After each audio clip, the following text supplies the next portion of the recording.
Coming in at number 5, Silverbow Inn Bed and Breakfast. The Silverbow Bed and Breakfast is located in Juneau, which is the capital city of Alaska. The inn is more famously known for its bakery that was founded in 1898 by the original owner Gus Messerschmitt. This is the oldest bakery in Alaska, and some say it is the best. Although people travel from far to taste the treats and the bakers, there are reports of paranormal activity in the inn above. The original owner and founder of the inn reportedly still haunts the premises. The story goes that the owner loved his bakery and inn. He spent his whole life dedicated to creating the finest bakery. From the day it was built, he spent all of his time here. He loved welcoming the customers and ensuring everyone enjoyed their stay. Inevitably, having spent all of his time at the inn, he was here when he passed away in 1938. He was so dedicated in life, it seems his soul was tethered to the place in death. Since he passed away, guests of the bakery and inn have reported a lot of paranormal activity. The most commonly reported sighting is of Gus opening his shop early in the morning. People have seen a figure matching his description walking around the halls as he once did to prepare for his day. This is not the only thing that guests have noticed. Some people have reported knocking on their bathroom door. When they go to investigate who it is, there is no one there, but they have a feeling of being watched. Many believe this is Gus checking up on the guests. He also wanted to ensure everyone staying there was happy, and people believe this is a sign that he's still checking in on the guests today. Coming in at number 4, the Hotel Captain Cook.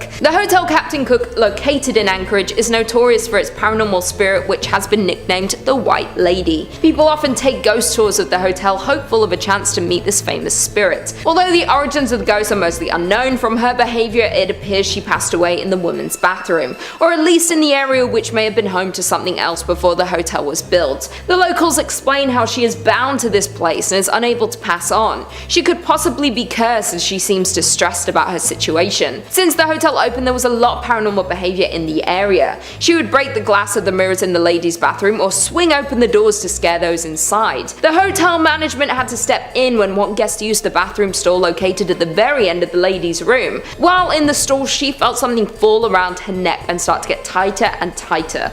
The woman panicked and ran from the stall. As soon as she left the cubicle, the sensation stopped. Since then, the bathroom has been bolted shut as to stop this from happening to anyone else. She does seem to be mostly contained to this stall, but there are still paranormal happenings. Lights turn on and off on their own. No one has been hurt since the spirit was locked away, but I would still stay far away from this hotel. Unless you're looking for an angry spirit, this is a hotel that should not be on your list of destinations to visit. Although, my parents were there and it's fine, you know. They're Gooch gang. Coming in at number 3, we have the Golden North Hotel. The Skagway Golden North Hotel may look like a classic hotel located on the main street, but it has seen tragedy and has the ghost to prove it. People say this place is haunted by a lady who passed away many years ago. She is bound to room 23 on the 3rd floor, but her presence can be felt in the area around the building. The locals tell the story of how this woman became bound to room 23. It's unknown in what year the story takes place, but it was many years ago. The woman was visiting the hotel with a husband. They visited the area so her husband could go on a gold expedition. The expedition was over a number of days to possibly weeks, and the wife was to stay at the hotel and explore the local area. The day arrived and the husband left on his expedition, leaving his wife alone. Not long after the husband had left, the woman caught pneumonia. She became sicker and sicker. There was no one in the area able to help her. She had no way to get to a local doctor with no knowledge of the area. She sadly passed away in a little over a week due to her illness. When her husband returned, he was heartbroken to find his wife had passed. She had been laying in their room for weeks awaiting his return. The locals were shocked to hear what had happened, and horrified no one had heard her cries and helped her survive her ailment. Since then, she has been bound to the room. Other guests have heard sounds coming from the room which remains empty. The spirit can be heard coughing or choking. Some have said they saw her from the window of the hotel when walking around the area late at night. Some have even heard her cries for her husband. When anyone tries to investigate the room, they just find it empty and cold. The cold of the room takes over you as soon as you open the door. You can feel you are in the presence of a spirit and are overcome with sadness. Coming in at number 2, we have Independence Mine. The Independence Mine, now known as the Independence Mine State Historic Park, is the site of a former gold mining operation. It is located in Palmer, Alaska. The mining history in the area dates back to at least 1897. The mining town now sits abandoned. The operations were temporarily halted in 1950 with the plan to eventually resume operations. They were never able to resume the operations. This resulted in a well-preserved collection of mining equipment and buildings. Although weather has taken its toll, many of the buildings still stand today. As we know, with many mines there are often accidents due to the dangerous nature of the work. Parts of the mine would often collapse. The mine is now a big tourist site as a look into the life and work of miners in 1897. The visitors have reported a lot of paranormal activity while touring the facility. Almost everyone who visits the mine sees some form of activity there. There are many apparitions that appear. They walk around the mine as if they were doing their usual day's work. Some have even seen cigar smoke coming from certain locations. You can smell and see the smoke, but there are no cigars in the area that could be making the smoke. Tour guides have noted that they often have the feeling of being followed. They can feel themselves being watched each time they tour the facility. Some have even found footprints that don't belong to them or anyone in their group. Although there is a lot of paranormal activity in the area, tourists still come to see the remains of the mining town. The ghosts seem to be well intended. They may merely be echoes through time of the souls who passed here. As far as we know, there have not been any visitors who have been hurt during their visit. I would still be wary of visiting here though. Finally, in at number 1 we have At the White House. At the White House was built in 1902 and is now on the National Historic Register due to how long it has been standing in the community. It has had many issues since it was built. It was originally built as a hospital, then it was used as a daycare center, and today is used as a hotel. Any building that was used as a historic hospital has seen a lot of tragic passings. When the building was used as a daycare center, there was a tragic fire. The building caught fire in the 1980s. It was fully restored following this. During the fire, the young woman who owned and ran the daycare was trapped inside. After ensuring all of the children were safe, she became trapped and unfortunately perished. Since the fire, her apparition has appeared around the home. Most guests believe her to be a kind spirit, but she does bring on the feeling of dread and terror when she is in your presence. Guests at the hotel have claimed to be startled awake by the young woman standing at the foot of the bed.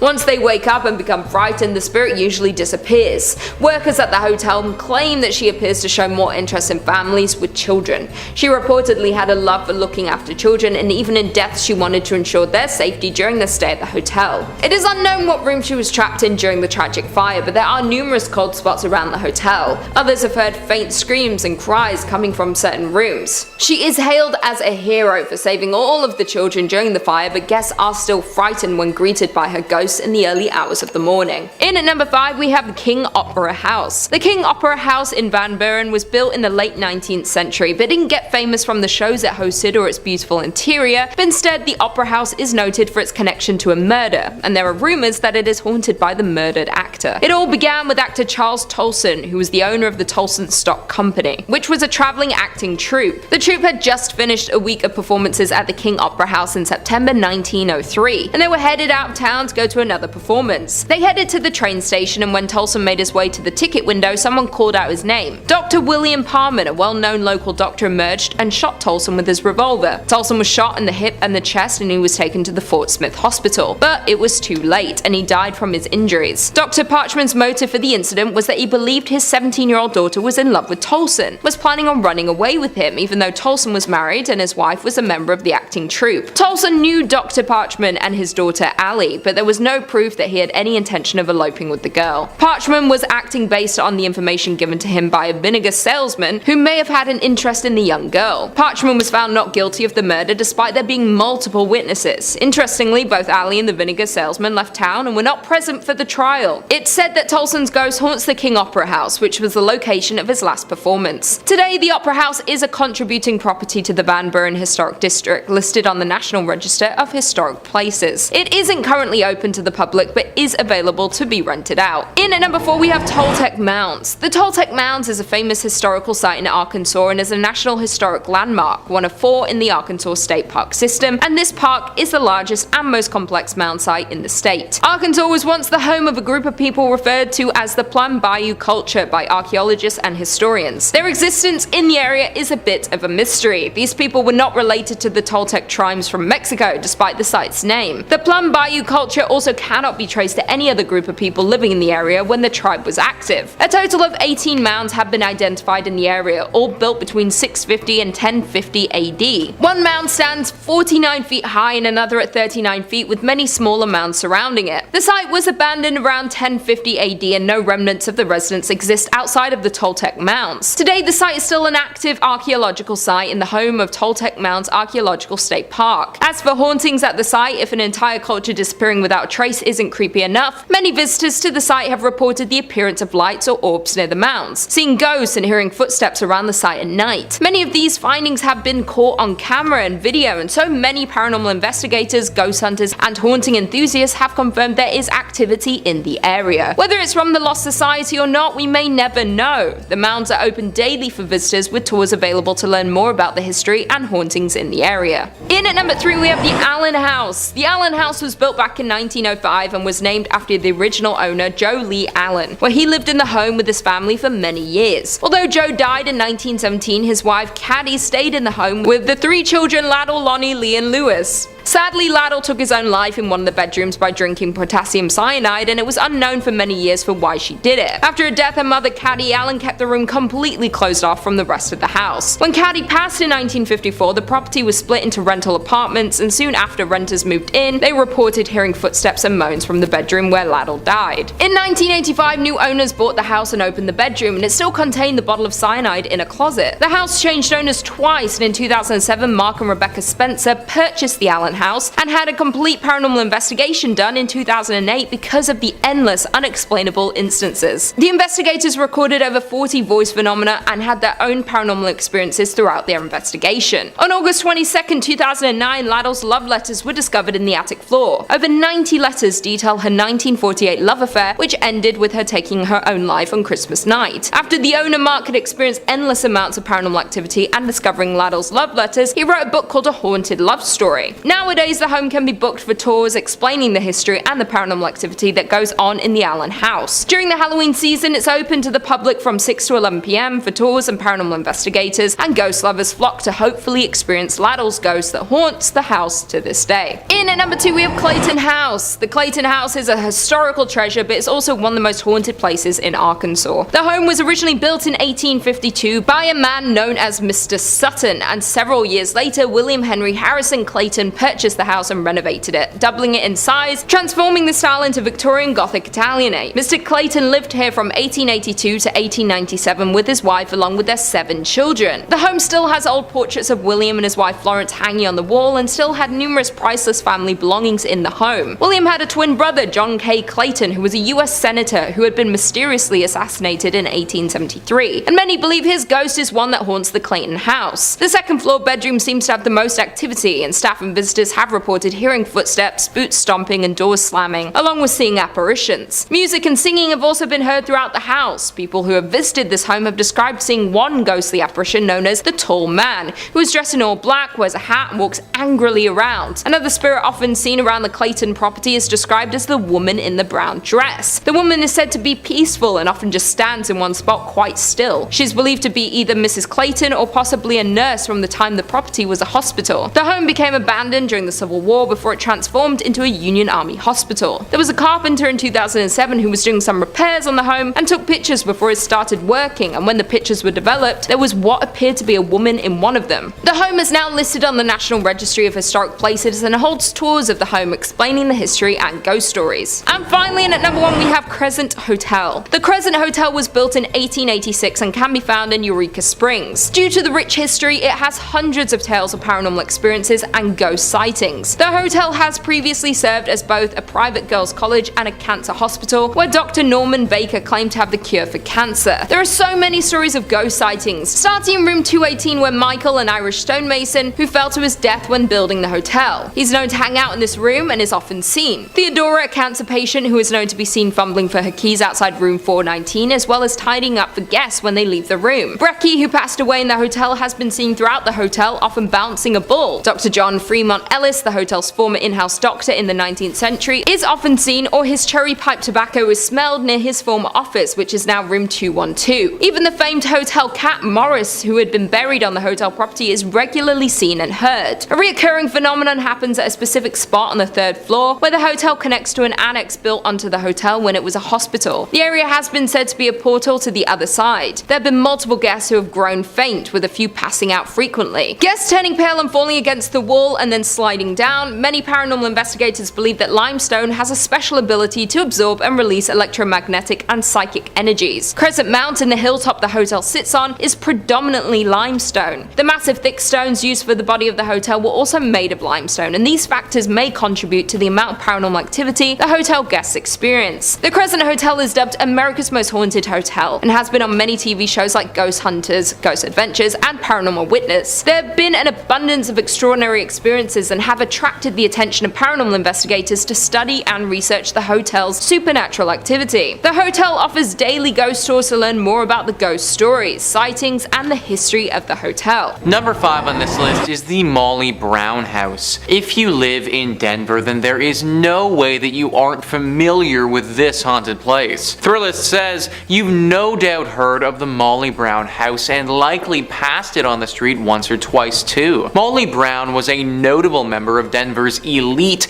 and perhaps known best for being a Titanic survivor, and despite allegedly living a relatively happy life, visitors to the museum and staff have reported quite a bit of strange happenings. Some have smelled what's believed to be husband J.J. Brown's pipe or have witnessed lights off and on the fritz, and staff have reported furniture being seemingly rearranged. Sometimes figures can even be seen roaming the house. A visit is worth it alone for the history, but the potential for getting a bit spooked or walking into a cold spot is definitely an added bonus. We once again have one of those locations where no one has any idea why it's haunted, it just is. Maybe it's the connection to the Titanic that has got this place acting funky. Obviously, that was a very unnatural occurrence and took the lives of tons of people in a very sad way. So I could believe that the Titanic and the survivor of the Titanic plays some role into why this place is haunted the way that it is. Good news is that this isn't the worst haunting that you can run into. Like, yes, you will get a little scared for sure. You might smell something funny or have a ghost pull something on you, or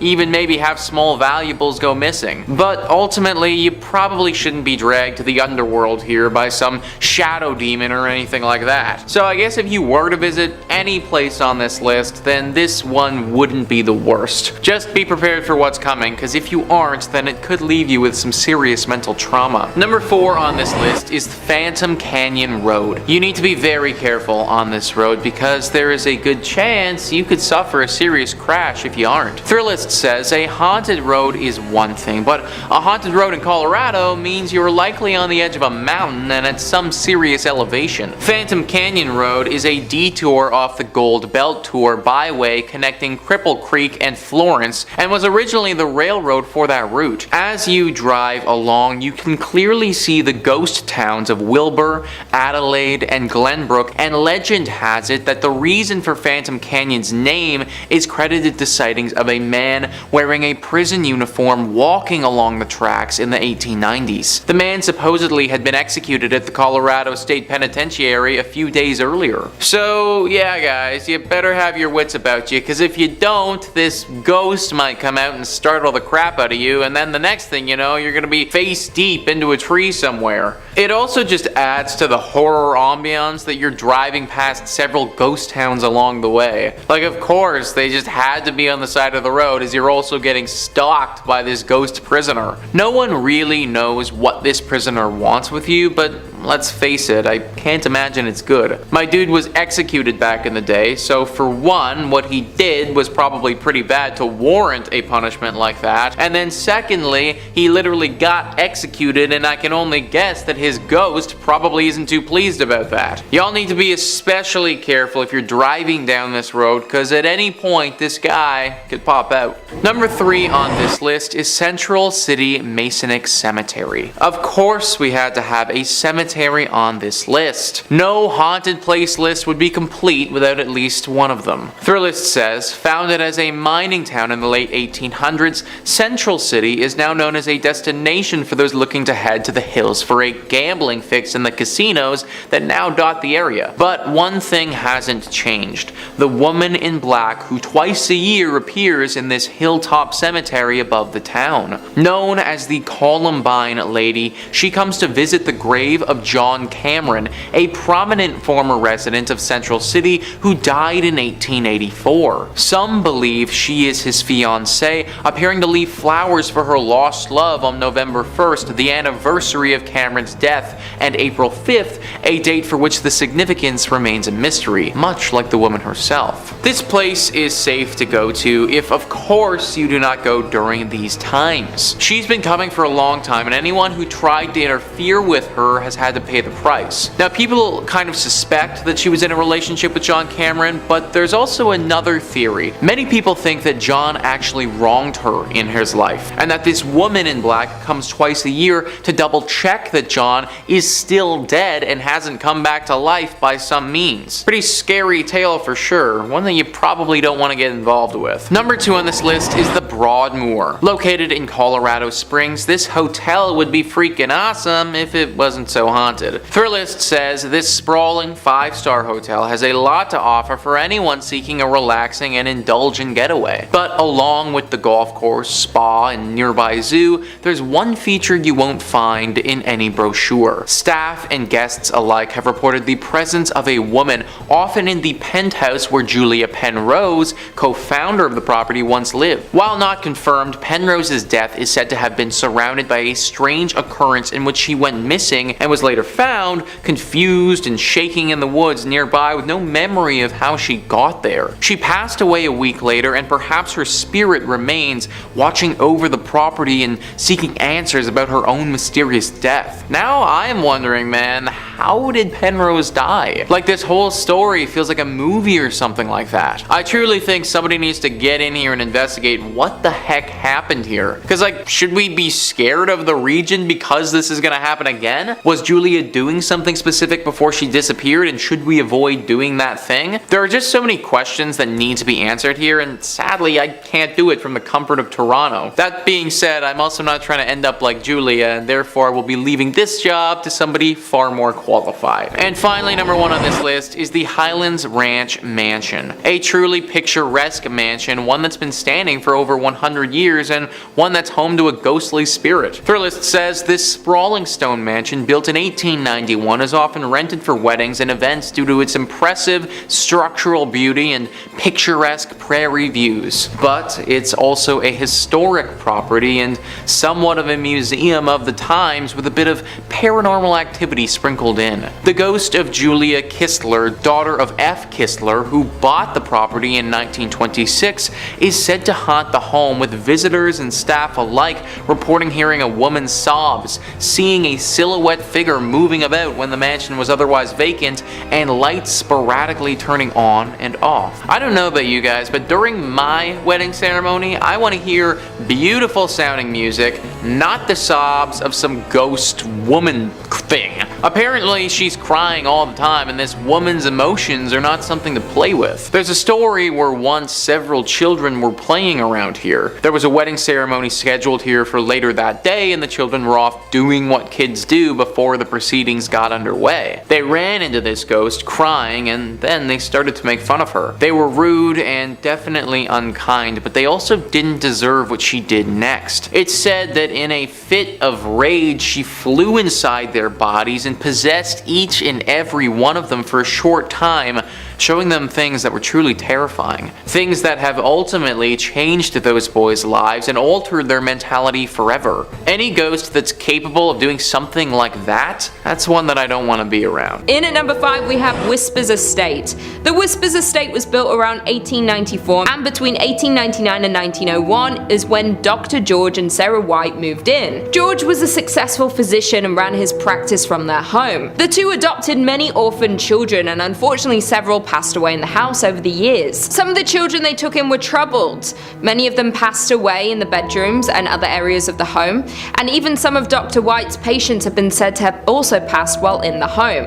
Dr. White practiced in the home for over 25 years, so it's probable but unknown how many over the years had passed in the home. In the early 2000s, the home underwent renovations and a lot of bizarre activity began. Many claim that lights would flicker on and off, footsteps would be heard stomping around on the second floor, and as time went on, the activity escalated.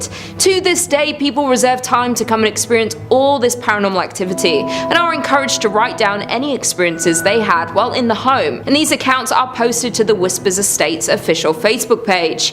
You can go through the page and find creepy photos people have taken that show demonic figures, ghost-like creatures, and even orbs. It's also pretty common for the guests to be scratched up by unseen fingernails or touched by an unseen hand. The estate earned the Whispers moniker after the numerous guests that experienced somebody whispering in their ear, somebody they couldn't see. Due to the amount of people who have passed at the home in its early days, it's like there are a number of different spirits that haunt the estate to this day. The Whispers Estate is known as the 4th most haunted house in the United States, but many who have visited believe it to be the most haunted house in the entire country. In at number 4 we have Rhodes Hotel.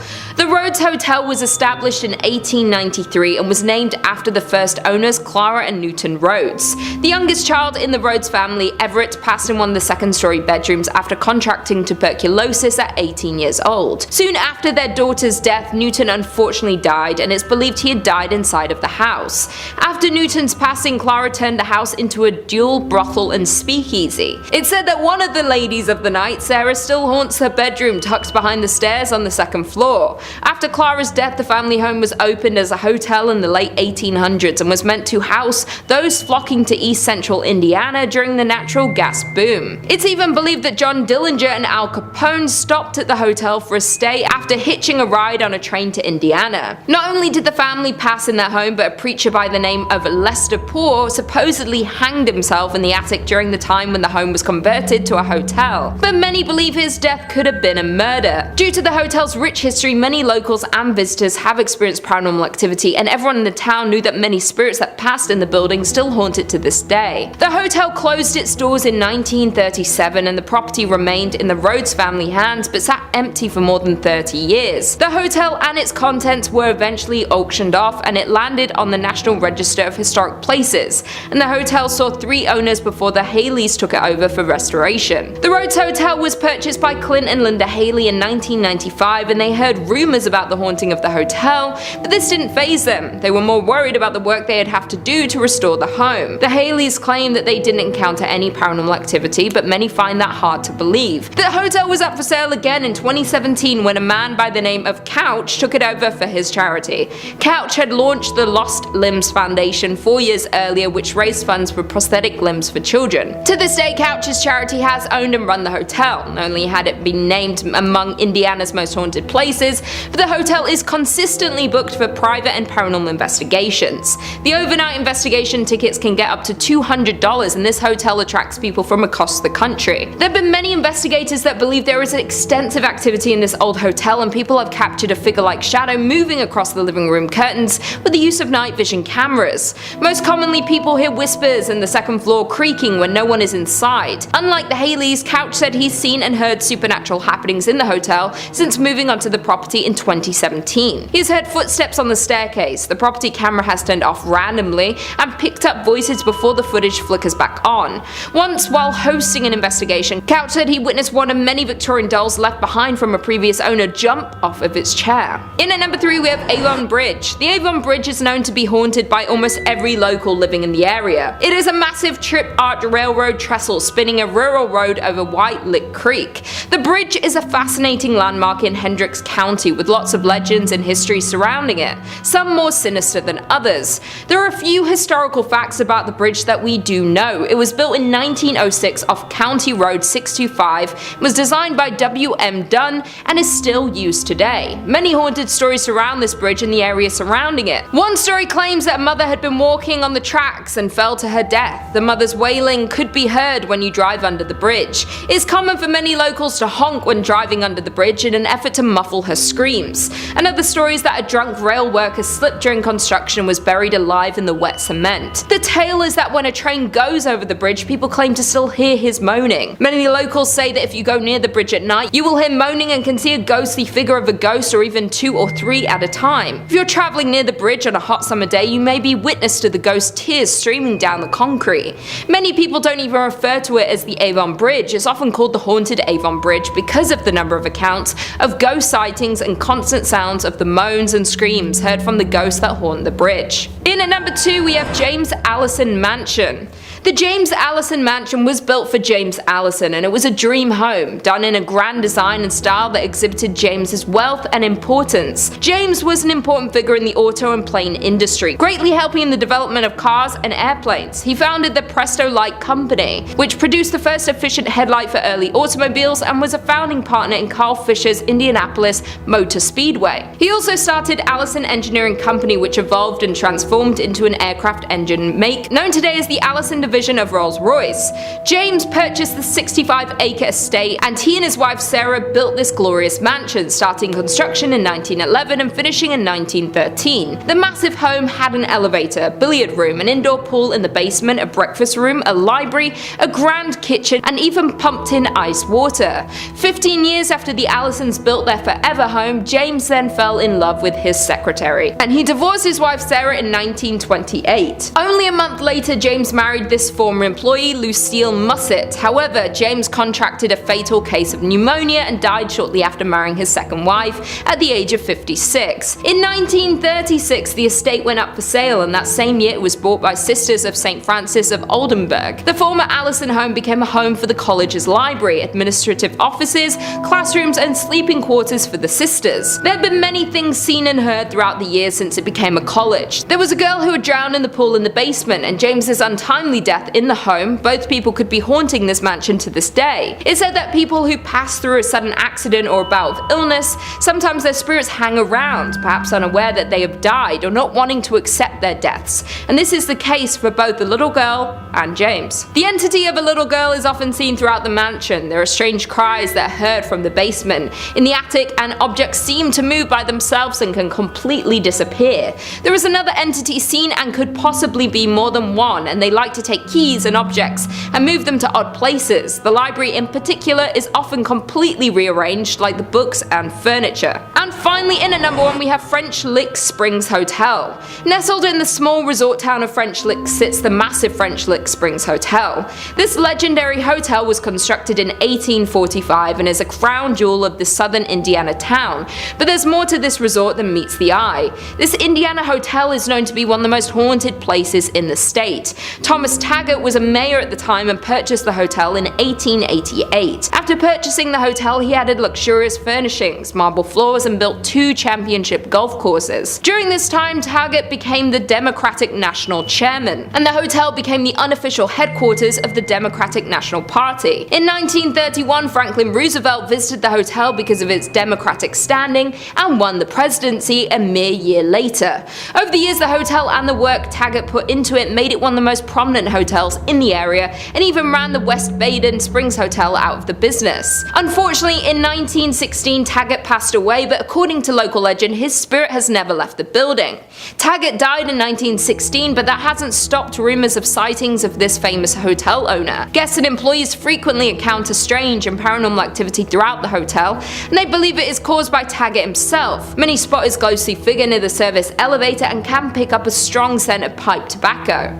Others claim they witnessed his spirit riding down the hallway on a horse and making noise inside the ballroom. Some hear noises and others encounter his ghost, though usually both don't occur at the same time. Not only is Taggart's ghost living in the hotel, but there are also rumors of a former bellhop that lingers around the hotel. Many believe that he was a current employee until they saw old photos of him hanging on the wall, or were told no bellhops were on duty when people had encountered him. Employees and guests say that it's pretty hard not to encounter some sort of activity when you're in the hotel, and due to the vast amount of paranormal sightings are why it's considered by many to be the most haunted place in Indiana and one of the most haunted places in all of the United States. In at number 5 we have Eldridge Hotel. The Eldridge Hotel is a historic building located in downtown Lawrence, Kansas. The building is named after Sheila Eldridge, who was a prominent anti-slavery individual who lived here in the 1800s. The building became an apartment complex in the 1970s, but there was a strong desire by the city to see it open as a hotel, and a group of investors contributed, as well as the city of Lawrence, into industrial revenue bonds to make this dream a reality. In the later 1980s, it opened as a hotel. A popular story has circulated about the hauntings in this hotel, with the locals, employees, and guests that the ghost is that of Sheila Eldridge, who haunts the halls to this day. Many claim that because the Eldridge house's original cornerstone is located in room 506, and his spirit will manifest in that room and also roam around the building. People who have stayed in this room have claimed to witness breath marks on recently cleaned mirrors, doors opening and shutting on their own, and lights turning on and off by themselves. Others claim that the hotel's elevator is also haunted by a different spirit who is known to open and shut the elevator doors on the 5th floor. The 5th floor is said to contain a portal to the spirit world. A popular photograph was taken during the 1980s that clearly shows a ghost-like figure in the building's elevator. Many other photographers have mentioned having unexplained technical difficulties with their cameras when near the elevator. The story of the hotel and the hauntings of Eldridge was the inspiration for the movie The Demon's Shadow, and the hotel was featured in the series My Ghost Story and has been depicted in many writings. Many believe the rich history has resulted in the amount of paranormal activity. In at number 4, Midland Railroad Hotel. The Midland Railroad Hotel is known for serving the largest steak around, and if you can finish all of it, you get it for free.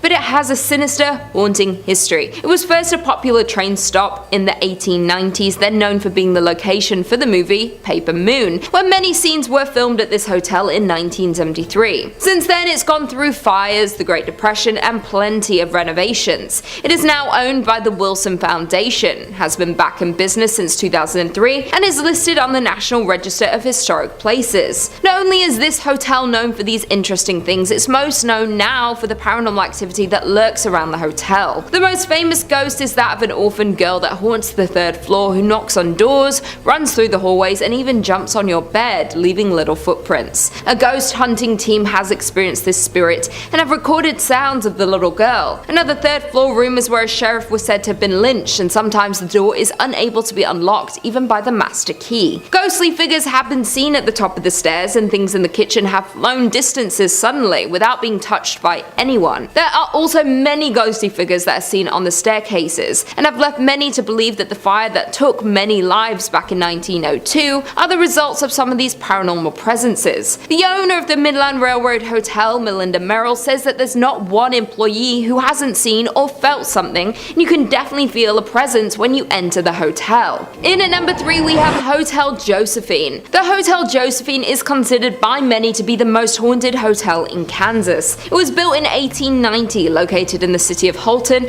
and is the oldest consecutive operating hotel west of the Mississippi River. The history of the hotel is rich but also very haunted. The hotel was built by A.D. Walker and was named after his daughter Josephine. When it was built, she was only 4 months old, and she attended the local elementary school and graduated Kansas University. Her graduation photo is hung in the front parlor, above the antique piano, and according to the current hotel manager, Tracer Fox, her spirit is just one that is wandering the hotel. Tracer Fox has expressed his belief in the spirits when he first stayed at the hotel. He was woken up suddenly at 3:30 a.m. and his bed was moving. He figured there was an earthquake, but when nothing in the news confirmed it, he knew it was a spirit. His mother came and stayed in a room across from him and experienced the exact same thing he did with no explanation for it. They had been skeptics before these happenings, but they are both now firm believers. Other guests staying at the hotel have similar stories, as well as experiencing hearing strange sounds, laughter, footsteps, and seeing shadows. It has been expressed that spirits can be found on each floor. One of the most haunted rooms in the hotel is the Buffalo Room, where shadows are often seen and photographed in the mirrors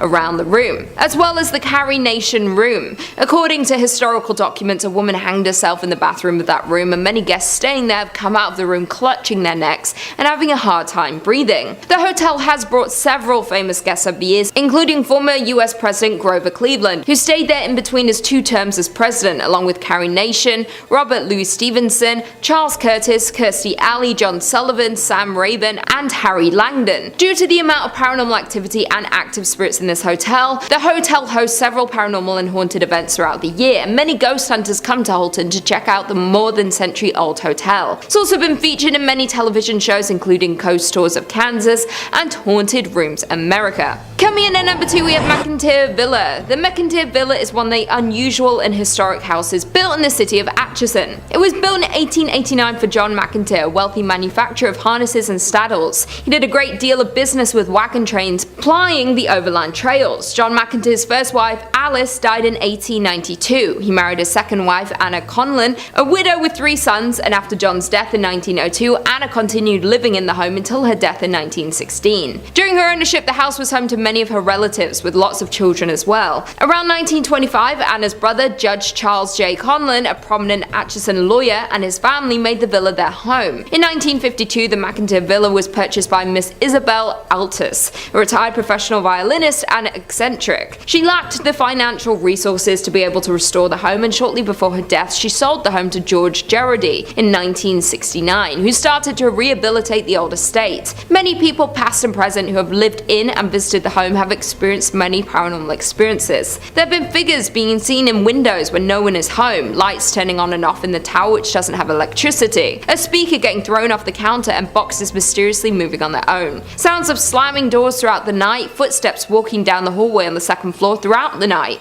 the feeling of being watched, drastic temperature changes, voices, the scent of a woman's perfume, and the hunt of cigarettes. The number of encounters and confirmed hauntings seen and heard around this home is crazy, and it's considered to be one of the most active paranormal homes in all of the US. The amount of activity in this home makes it a hub for investigators, mediums, psychics, and ghost hunters. They offer ghost tours of the home, and you can stay overnight to try and encounter these spirits. And finally, in at number 1, we have Sallie House. The Sallie House is said to be the most haunted place in Kansas. This home was built in the turn of the century and is located in the city of Atchison. After being built, the home was bought by the Atchison physician who worked from his home. The front served as an office space and examination rooms, and the upstairs is where the doctor and his family lived. One day, a frantic mother arrived at the home carrying her young daughter Sally. The child had collapsed from severe abdominal pain. The doctor diagnosed appendicitis, but there was no time to delay surgery. Sally unfortunately passed away on the operating table. For years after, many believe Sally stayed to haunt the home, and the haunting grew infamous in 1993 when the house was rented to a young couple. It started when the couple's dog would growl at nothing and make even louder growls when near the upstairs nursery. Things began to take a violent turn when fires broke out in the house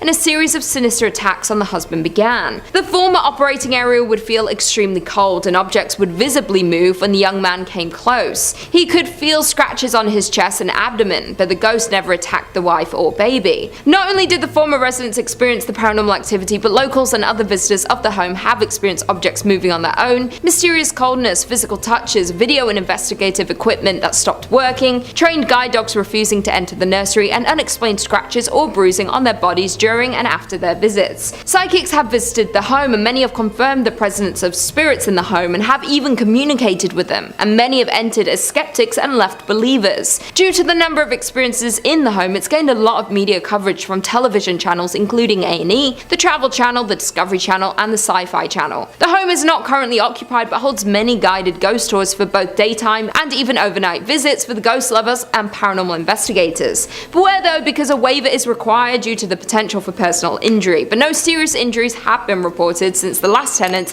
in 1993. Number 5 on this list is the Seelbach Hotel. Seelbach Hotel is located in the heart of Louisville and has been there for quite some time. Virginia Travel Tips says, in 1905 the Seelbach Hotel in Louisville opened its doors. For more than a century, this exquisite historic hotel has functioned as one of Kentucky's most important historical landmarks. The hotel, on the other hand, is notorious for its ghostly activity. Patricia Wilson, the Lady in Blue, is one of the hotel's most famous sightings. She was a woman who had recently divorced her spouse and intended to meet him later at Seelbach to try and work out their differences. Unfortunately, her husband died in a car accident and never showed up. She was devastated by the loss, and she died not long after that. As a result, guests notice a woman in a blue outfit strolling around the hotel. Other ghosts have been reported at the hotel, and they include a woman dressed in old, worn-out clothing who was approached by a staff member attempting to communicate with her, but then she disappeared. Most of the encounters with this woman have been tame, but there have been some that have gotten quite aggressive. Some teenagers were apparently making fun of her or doing something that they shouldn't have been doing, and she responded by literally clawing and scratching at one of them, leaving horrible marks behind. The victim also said that it felt as if she crawled into his brain and told him horrible secrets about himself that he'll never be able to forget. A hotel like this is supposed to be nice and relaxing, but based on what I've read, I don't know if that's going to be the experience you get at Seelbach. Number 4 on this list is the Talbot Tavern. Really too bad that this place is haunted, because it would have been a pretty nice spot to get a brew if it wasn't. Virginia Travel Tips says, built in 1778, the Talbot Tavern is located in Bardstown, Kentucky. Currently, the Haunted Kentucky Tavern serves as both a restaurant and a 5-room B&B, and it's known for being haunted. A former accountant recalls coming across a man in a long coat strolling across the top floor. He then turned to face her and began laughing uncontrollably. Another famous hotel resident was the lady in white who forced a couple to flee the hotel in the middle of the night since she was hovering over them while sleeping. Many workers and visitors to the residence have related accounts such as orbs floating around the rooms, flashes of lights without cameras being seen, objects moving on their own, and doors opening and closing when no one's in the building. I, for one, am not trying to wake up to a ghost just hovering over me, guys. Honestly, it might give me a heart attack and, well, I'd never wake up again. This place is weird because no one really knows why it's as haunted as it is, but there's no doubt that it's teeming with paranormal energy. Pick a different place to go get a drink if you're in Kentucky. Number 3 on this list is the Kentucky State Penitentiary. We always got to include the creepy jail in one of these lists, guys, and this is Kentucky's. Virginia Travel Tips says, the Kentucky State Penitentiary is situated near the Tennessee border on a sharp bend in the Cumberland River. In the 1800s, a maximum security jail was built there. It is a gorgeous place from afar, but up close, it is a death and ghost machine, according to a local author and paranormal investigator. Thousands of men have been executed in the prison's electric chair, known as Old Sparky. During his death row cell inspections in the late 1980s, a guard had a terrible incident where no one stayed. He was greeted by a prisoner who was reading the Bible. When he returned to his office, he asked about the prisoner's meal, only to discover that no one was in that cell. When he returned to the cell, he discovered that it was empty except for a small Bible on the floor. Yeah, kinda weird. More strange occurrences were recorded around the institution, with many reporting seeing a reflection of an inmate who attempted to shock them. Okay, so honestly guys, I want to take this as seriously as possible, but Old Sparky? Like, imagine dying in a thing called Old Sparky. Like, I think it's meant to electrocute people, but why does the killing chair sound so cute? Kinda sounds like something that you name your dog, not a murder weapon. Anyways, Old Sparky has certainly done its job though, and now the place is super haunted. Most of the prisons we talk about on this channel you can go visit if you like, because they're all typically abandoned. That's not the case with this one though. The Kentucky State Penitentiary is still fully operational and has tons of prisoners in it. Not only do these people have to chill in jail, but it just so happens that their jail is also haunted. Number 2 on this list is Mammoth Cave. So we actually spoke about Mammoth Cave on this channel before in our series about top 5 terrifying caves where evil awaits, so if that interests you, then go check it out. It made that list because it was super haunted, and naturally it has to make this one as well. It is, as you'd expect, located in Kentucky. It is the biggest cave in the state by far, which is why it's named Mammoth Cave. Most of the cave has been unexplored, which is kind of nuts considering we've already seen about 400 miles of it up until this point. This has been an area of interest to people for thousands of years.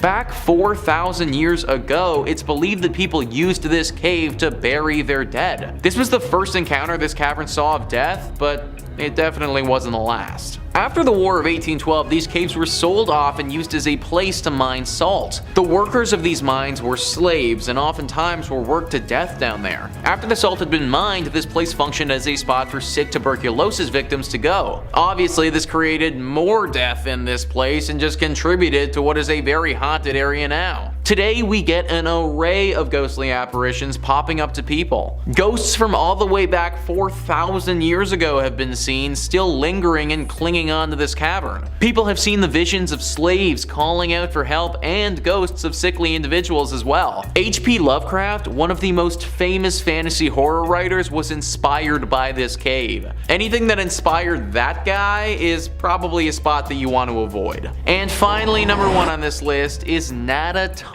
What is it about tunnels that's just so creepy? It feels like there are a few locations in the world that seem to attract paranormal activity, and tunnels are definitely right up there. Virginia Travel Tips says Nada Tunnel, also known as the Gateway to Red River Gorge, is located in Powell County, Kentucky. Works of a one-lane tunnel on a two-way road began in 1910 and concluded in 1911. Drills and dynamite were used to rip through the limestone rock during construction, and one worker died while attempting to dissolve a stick of frozen dynamite by placing it next to the fire, which, resulted in the dynamite exploding. As a result, the man's spirit is claimed to haunt the Kentucky Tunnel. Others allege that the location is haunted as a result of a climber who died in this region. These incidents are linked to the mythology of a green orb appearing in front of the tunnel. If you plan to enter the tunnel, keep in mind that it only fits one automobile at a time, therefore check for other car headlights before proceeding. This is one of the coolest haunted places in Kentucky for the sake of it being engulfed in nature. So it may look really cool, but the haunted nature of this spot makes me think that it should be avoided. Man, imagine literally getting blown up by a stick of dynamite. Like, that might actually be the worst. Granted, my dude did stick the dynamite literally right next to a fire, so I feel like he might have brought this one on himself a little bit. I'm not really sure how the climber would have died in this tunnel, but you gotta imagine that he screwed up if he was climbing in a tunnel. Either way, the spot is definitely riddled with these spirits, and they manifest themselves as this glowing green orb. Now, there haven't been too many reports of this thing being super dangerous, but it is definitely creepy to say the least. Locals don't really travel down this pathway for fear of the orb and what it could potentially do to them. Also, on a total side note, I just want to bring up the fact that this is a one-way tunnel on a two-lane road. Like, how dangerous is that, guys?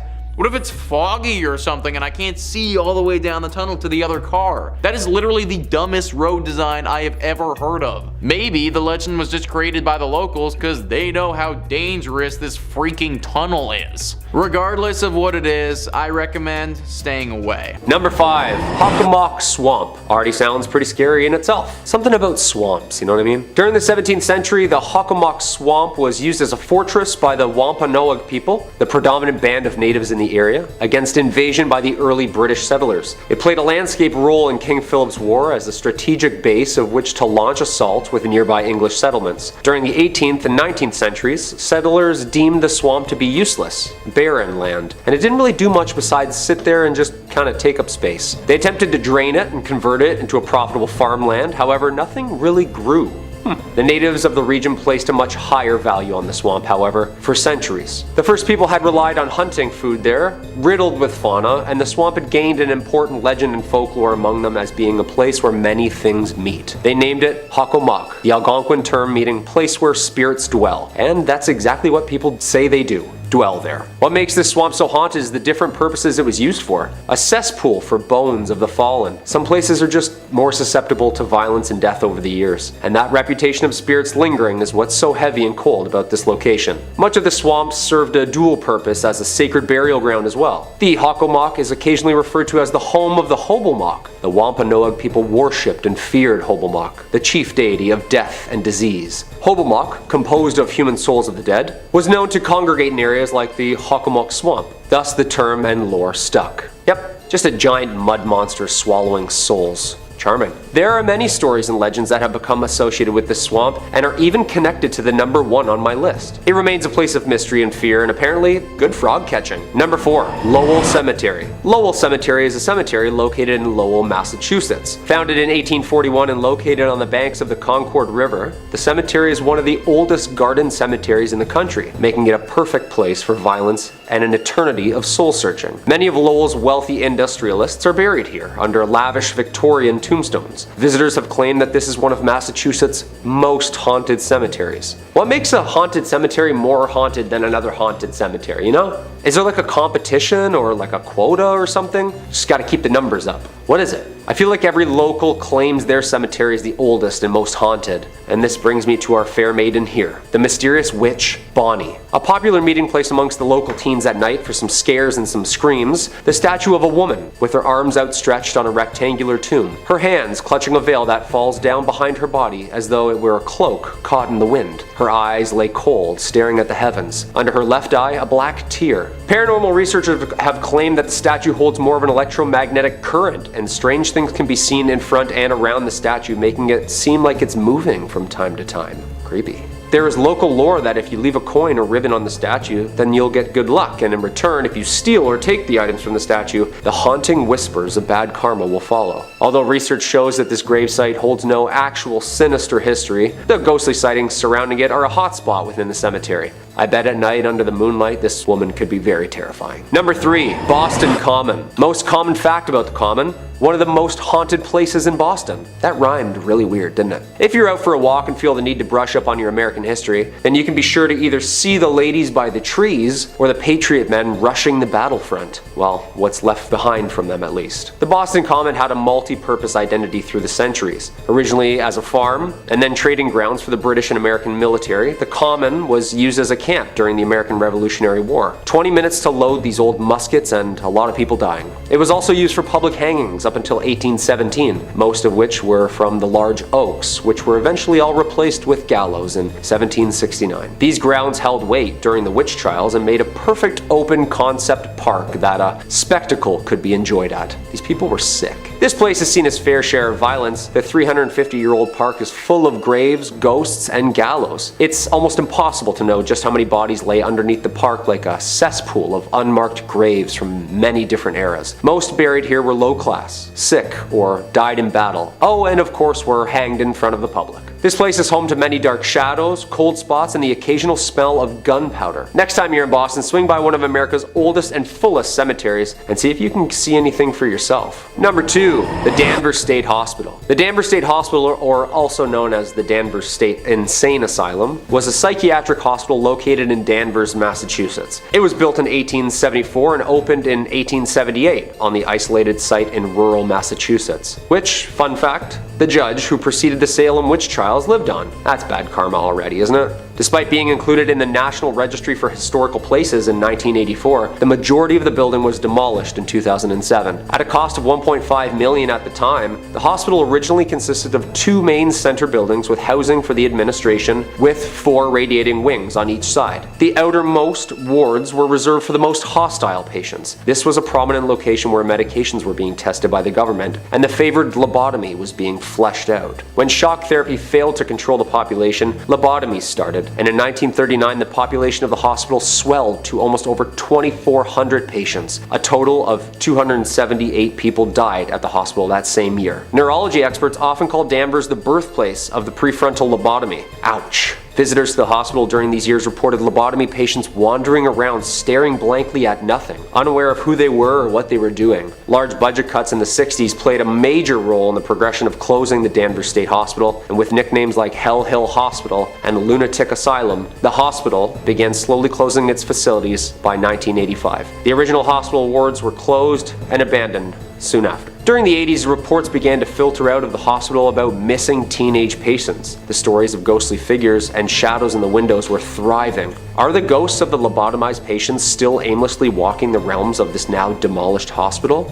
What do you think? And number 1, the Bridgewater Triangle. Just a couple miles south of Boston is one of the most interesting and bizarre places in Massachusetts. I chose this as the number 1 spot due to not only the paranormal ghostly figures that have been seen across the vast plains, but 200 miles of connected weird events. That will definitely catch our attention. It's named from the triangle shape. The paranormal events and phenomenon that occurs within these mapped lines includes as many as orbs, UFOs, Bigfoots, fairies, skinwalkers, alien hybrids, you name it, it's there. Well, possibly there. The towns of Raynham, Brockton, Norton, and Taunton are all subject to a universal head scratcher. In the 70s, there of course was a surge of UFO witnesses, at the same time several Bigfoot. Huh, that's interesting. Massachusetts just keeps getting stranger and stranger, doesn't it? Huge humanoid creatures, motherships, and landed UFOs have also been spotted and reported within this 200 square foot mile radius. Do you think this place is like a Skinwalker Ranch type of place? Maybe some motherships are trying to just reconnect with the Wi-Fi upstairs? I don't know. Whatever it is, the Bridgewater Triangle has been home to numerous documentaries and folklore and attracts spooky goers each year with its variety of paranormal activity. And coming in at number 5, we have the Houghton Mansion. Built in the 1890s in North Adams, Massachusetts, for the mayor himself, Albert Charles Houghton. This neoclassical revival-style mansion sits on 172 Church Street. A family man, Albert, was the president of Arnold Print Works, a prominent textile factory in North Adams. His wife, Cordelia, daughter Mary, and himself had owned and lived on the property right up until the fatal car accident which took the lives of the family in 1914. On an early summer morning, Albert and his family, accompanied by another family, Dr. and Mrs. Dutton and their daughter, and of course the family chauffeur himself, Mr. Witters, had decided to head out into the countryside for a leisurely drive, a drive that ultimately took their lives. Unfortunately, for everyone on that August 1st morning, after a steep turn, the car lost control and proceeded to screech off the road, resulting in a rolling fatal wreck. All the women in this tragedy losing their lives, with the men barely surviving from the multitude of injuries. On August 11th, just 10 days after the accident, without his wife and daughter, Albert mysteriously died in the home from what doctors think was a broken heart. It is said that 3 ghosts haunt the Houghton Mansion, including Albert himself, Albert's daughter Mary, and the driver, Mr. Witters. The mansion remained with the Houghton family until 1926, when Albert's daughter Florence and her husband sold the building to the Freemasons. This is when the spookiness really started happening. Through its multitude of use throughout the years, additions to this historic site were added on by the Masons, using it for ritual and spiritual purposes, making this story even weirder. Over the years, there have been countless paranormal witnesses claiming that the ghosts roaming the halls of the basement, Mr. Witters himself, guilt-ridden with the responsibility of the crash, and Mr. Witters took his own life shortly after returning home with injuries, and residents that have stayed at the site have claimed that the manly figure aimlessly rummaging through the basement is the driver himself. Among these claims have another spirit lurking in Mary's bedroom. It is said that overnighters have witnessed multiple bright lights and auras flying around the bedroom in the middle of the night. I wouldn't even step foot into this house, let alone set up camp and spend the night. No way. The Houghton Mansion remains a tourist attraction and hotspot for paranormal goers worldwide, and to this day is one of the most haunted and mysterious sites in all of Massachusetts. Number 4.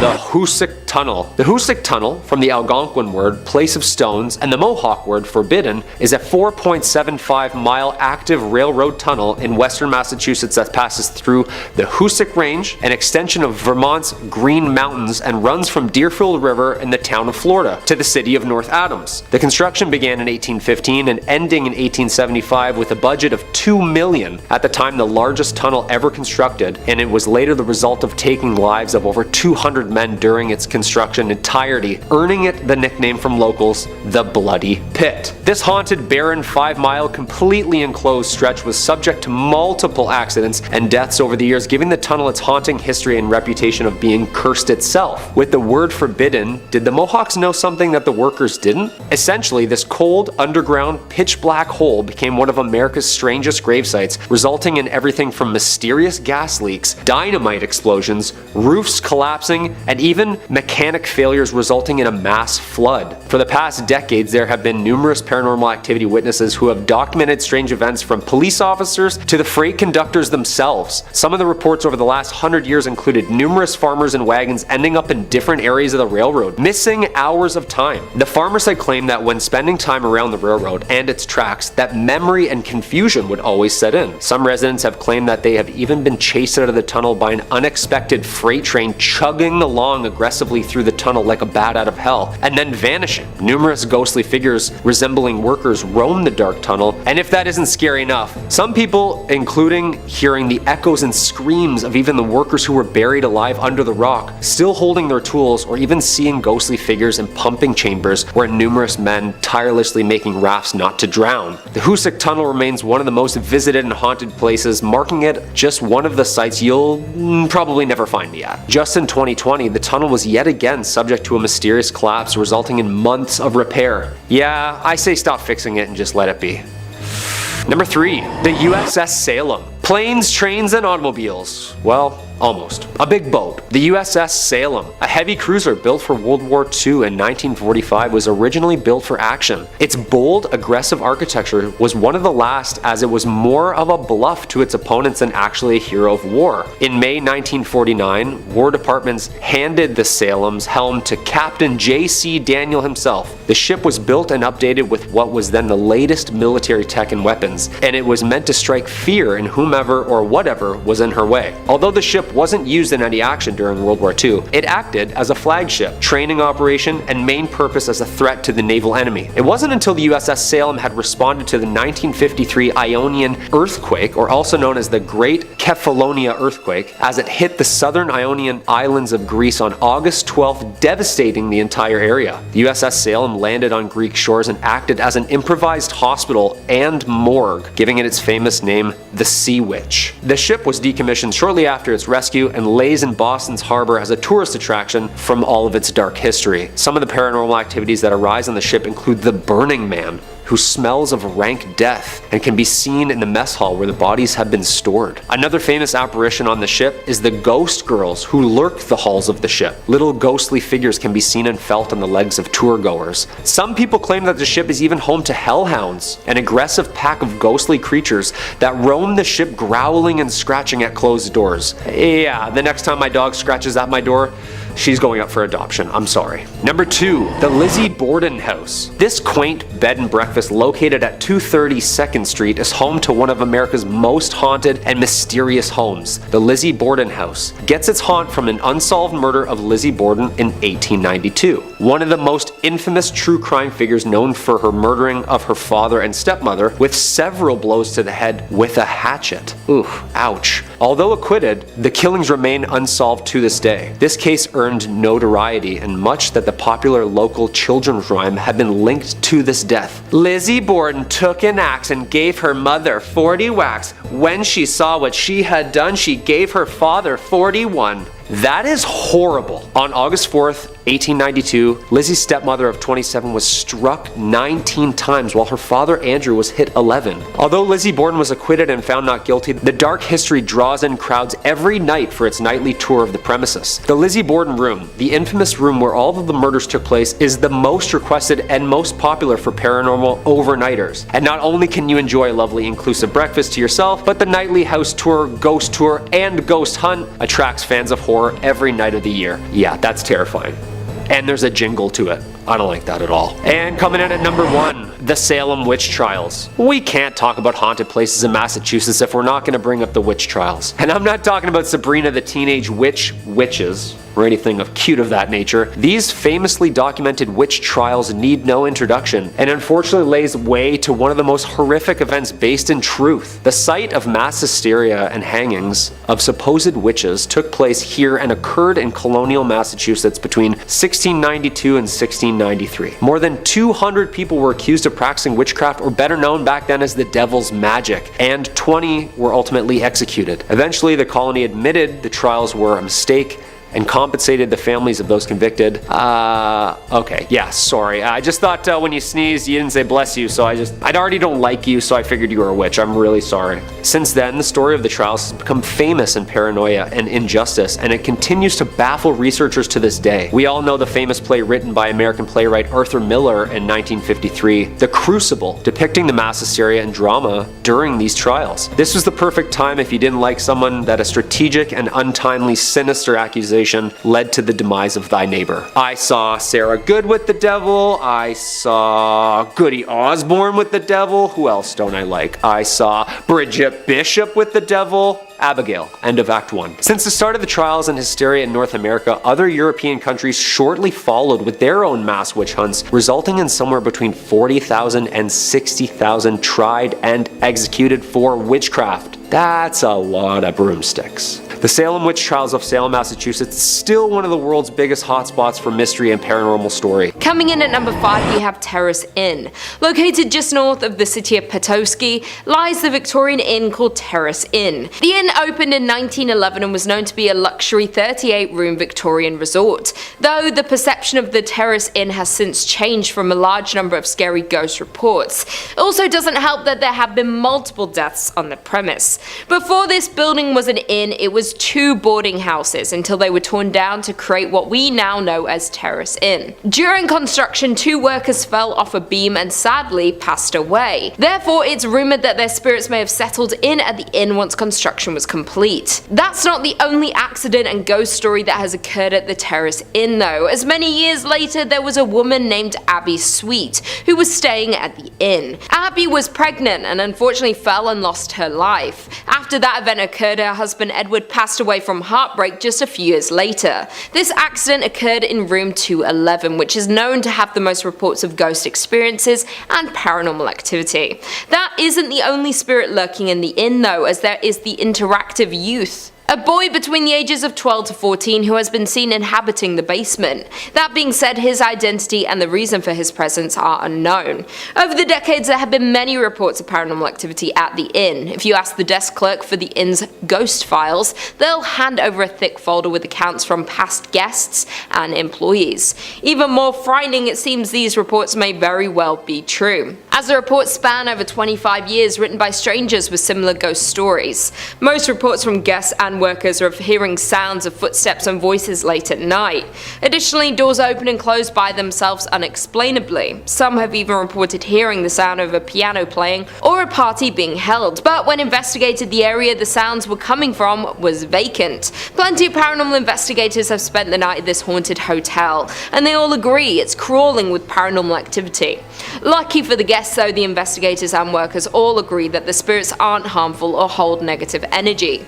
That all being said, this historic inn remains one of our most paranormally active locations in Michigan. In at number 4, we have Solchoy Point Lighthouse. On the shores of Lake Michigan sits Solchoy Point Lighthouse. The lighthouse has been in operation since 1895, and it's the only active light left on the lake, but behind its walls holds the stories and spirits.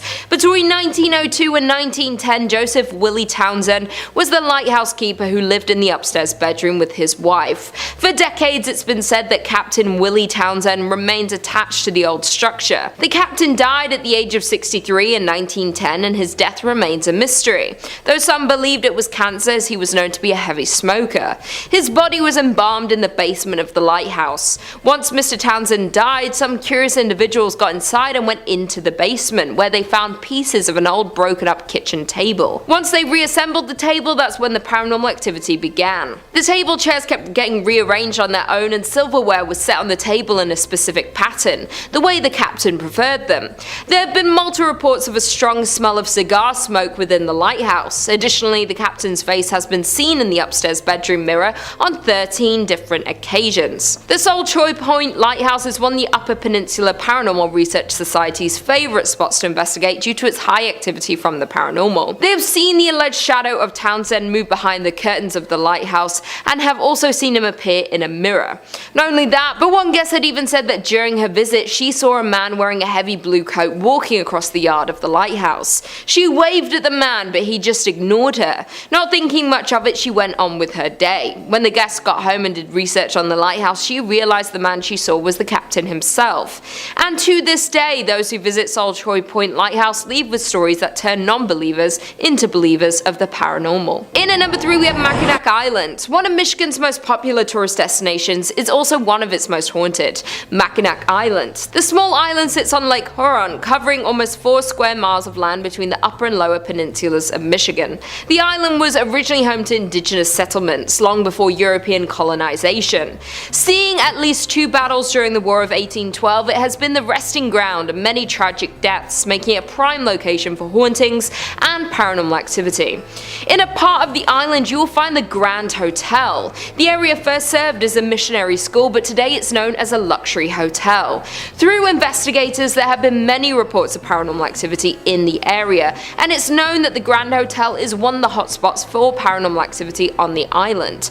Legend has it that construction workers uncovered human remains while digging the hotel's foundation, with paranormal activity stories being recorded in the theatre, outside grounds, and in its rooms. The staff have also reported seeing a man in a top hat playing the bar's piano. Others see a woman in Victorian clothing who roams the halls, even getting into beds. Another paranormal hotspot is the Mission Point Resort, which was a moral realignment, a religious movement from the 1930s. The resort's popular ghost story is about a man named Harvey who died in the late 1960s. Supposedly, Harvey was dealing with a broken heart and ended his life behind the resort, not being found until 6 months later. Some people believe there's more to the story, that he was perhaps murdered. That being said, Harvey is often reported in the resort's theatre, where visitors have reported being pinched or poked. With the never-ending ghost stories and paranormal reports, the island is deemed the most haunted town per capita in the United States, with 16 haunted locations per 478 people. It is safe to say that there are some paranormal activities and ghosts lurking on the grounds of the island. Coming in at number 2, we have Holly Hotel. Due to the growing number of railroad passengers passing through the area, the hotel was built in 1891. Many staff, residents, and haunted historians will agree that the Holly Hotel is one of the most haunted buildings in the state of Michigan. Norman Gauthier, a professor of parapsychology who is also known as a world-famous ghost hunter, investigated the hotel in 1989 and concluded that the building is indeed haunted by a great number of spirits. Throughout the years, the hotel survived 2 fires exactly 65 years apart. Many residents and guests of the hotel have talked about the weird feelings they got on the second floor of the hotel, without us actually admitting to seeing ghosts. The inn's most famous ghost is said to be the former owner himself, Mr. Hurst. Hurst passed away in the 1920s, but many believe he just can't let go of his hotel. He is the most active ghost at the Holly Hotel and wasn't happy with the renovations that have been done to his inn. The rumor is, if you see a man wearing a frock coat and top hat and smell cigars, you most likely have met the man himself. The other most common spirit would be with the former hostess, Nora Kane. According to the hotel, Nora's ghost is seen most often in the bar and back hallway. She has been heard playing the piano or softly singing a tune throughout the hotel, and her flowery perfumes can be faintly smelt when she is around. Those are only the 2 most common spirits of the Holly Hotel, though there are so many more encounters reported by visitors and ghost hunters. And finally, in at number 1, we have Beeson Mansion. Found in Niles, Michigan, sits an old mansion that was built in 1847. The home was constructed by a local whiskey distiller who sold it to an attorney, Strother Beeson, and that's why it was referred to as the Beeson Mansion. Across the street of the mansion lies the family's private cemetery. Strother built the tomb across the street as a final resting place for his mother, and it wasn't too long afterward another family member joined the cemetery. Strother's son, born in 1969, tragically passed away, and a total of 12 family members are now entombed in the crypt. The ghost stories surrounding the Beeson Mausoleum are at least based on truth, if not completely true. Family legends about Harriet's odd behavior were cited in newspapers over time, but not until much later, accompanied by reporting on unverifiable hauntings. Jumping to the late 1980s, when working to restore the mansion, the property owner reported hitting their head on a table in the hall, but something hitting them on the back. As well, they experienced instances of being pushed forward by an unknown force. Additionally, the doors would open and close behind them unexplainably. The renovated mansion is vacant now, but no one dares to buy it due to the many cases of hauntings and paranormal activity. Kicking off the list at number 5, the Landmark Inn. Located in the Upper Peninsula of Michigan, right around Lake Superior, you'll find the Landmark Inn. Yeah, nice and cute and cozy. Come on in, take your coat off, stay a while. This fancy hotel was originally built in 1930 as a luxury accommodation for wealthy business owners from all around the United States. Sounds like a good time. Let's gather, let's talk shop around candles. These business owners would visit the Landmark to check on their business interests, all that good stuff. Though for its 100 years being open to guests, the hotel has had multiple reports of, you guessed it, ghosts and paranormal paranormal activity. It's so common at the Landmark Inn that the ghost hunters and paranormal investigators, they make trips out to the hotel quite often just to check in and be like, hey, how's it going? And they put on their gadgets and they just check in on them. They can rely on them. The hotel's 6th floor is home to one of the saddest stories the hotel has ever seen. This story takes place in the 1930s when the hotel was a new, lively social and cultural center in town. The story revolves around a ship worker who fell in love with a local librarian and conducted their love affair in the Lilac Room. Yeah, of all places, of course. Let's go meet the Lilac Room. Sounds beautiful. And that was where the man was staying. Perfect place to meet. The couple was said to have a planned wedding upon his return from the last voyage on the sometimes treacherous Lake Superior. Unfortunately, their love affair ended in tragedy when his ship met with a storm and sank to the bottom of a lake. He never returned to the shore, and the librarian mourned the man in said Lilac Room, eventually dying herself of a broken heart. The heartbreaking story comes with many reports of the Lilac Room now being haunted. Yeah, rightfully so. As a large number of guests has reported hearing cries and whispers from a female. The female is also seen by many guests and workers on the 6th floor near the Lilac Room, crying and mourning for her loved one. A less romantic story that is associated with the hotel goes back to when it was even finished being built. During construction, a man ended the life of his girlfriend due to anger and jealousy, and this took place right after she told him about her past boyfriends and their relationship history, just normal stuff that he flipped out on, just a monster. And since the hotel was still being built, to conceal the evidence, the man buried her in the unfinished basement. Just horrible stuff. You knew I was going there and you're like, ah, please don't. To this day, decades later, visitors and employees report hearing cries from that basement, and some report hearing whispers from a female voice asking for them to find her body. I just got goosebumps. That's real goosebumps. No matter how much time goes by, these two women, heartbroken for different reasons, still haunt said hotel today. Number 4, Michigan Bell Telephone Building. The Bell Telephone Building can be found in downtown Grand Rapids. It's known from the legend that the building is haunted by 2 ghosts. It's always 2, eh? Always gotta have pairs. Good things come in pairs. Even demons. These spirits have consistently caused chaos throughout the buildings for years in their own unique personal way. We love it. We love a unique ghost. The spirits that haunt the Bell Building are rumored to be Warren and Virginia Randall, a couple who used to reside in the Grand Rapids. Back in 1907, they moved from Detroit and bought the Judd White Mansion in Grand Rapids, which has now been torn down and built into what we now know as the Bell Telephone Building. So a lot of history there already. Over the years of living in this new house, Warren and Virginia's relationship started to crumble as Warren became very strange and paranoid almost, creating hardships in their relationship. In 1908, Virginia became tired of Warren's strange and aggressive behavior, so she decided, I'm out of here, peace. She left him. One night, 3 years after they were separated, Warren convinced Virginia into taking a car ride with him, hoping to get back together, maybe talk it out. The two of them ended up at the Judd White house where their verbal disagreement turned horrible, and Warren sadly took the life of Virginia. Then he proceeded to end his own life in the very same moment. The tragic accident that happened in the Judd White house became public knowledge, and the house was left empty with no one wanting to occupy it. Yeah, more than fair. I'm like, what's rent? Also, what happened? No. The house remained abandoned for 10 years after the accident until they finally just decided to tear the thing down completely. Thus, in 1924, they built the Bell Telephone Building on the ground, which still is in operation today. Yeah, they didn't tear that one down. That one's still going strong. Due to the horrifying scenes that happened on the grounds of the Bell Building, many claim that the spirits of Randall and Virginia still remain, haunting the new building. Some say that ghosts move into the new building and remain there to this day. I mean, I think that's possible. Ghosts like to move. They can go through walls. They can probably relocate. Through the years of operation in the office building, visitors and employees all report being harassed by strange late-night calls, which have been traced back to be coming from inside of the building itself. Yeah, inside the house. You guessed it. It's upstairs. That's so scary. Due to this and the strange, eerie feelings that the employees feel while they're even working, it's safe to say Randall and Virginia may remain on the grounds. Most likely. They're definitely there. It sounds like they're there. They're for sure there. Number 3, the Henderson Castle. Established in 1895, this castle is a hub for many spirits and paranormal activity. I mean, it's a castle.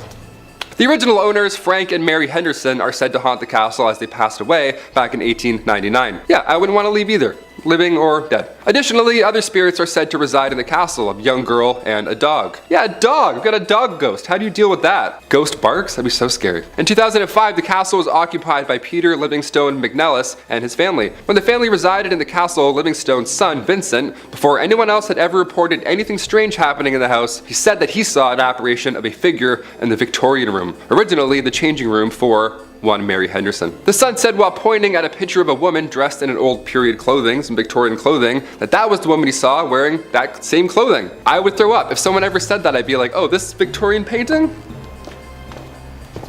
And one former innkeeper who stayed at the castle each night told Livingstone on numerous occasions that she also felt a presence coming up and down the staircase, a movement passing her on the stairs when she would walk by. Ugh, these are scary. Top 5 is like, or top 10 is scary fish. This is hard. This is some scary stuff. 9 a.m. I'm already getting spooked. While now the castle is being used for a bed and breakfast, guests have fallen victim to ghosts as well. Yeah, it's not over yet. The Henderson Castle is a very paranormal active ground that many ghost hunters have investigated, and they've confirmed, in fact, that it's haunted by spirits. I trust them. The people that can go into these castles and physically do this, I'm like, yep, I trust your opinion, whatever.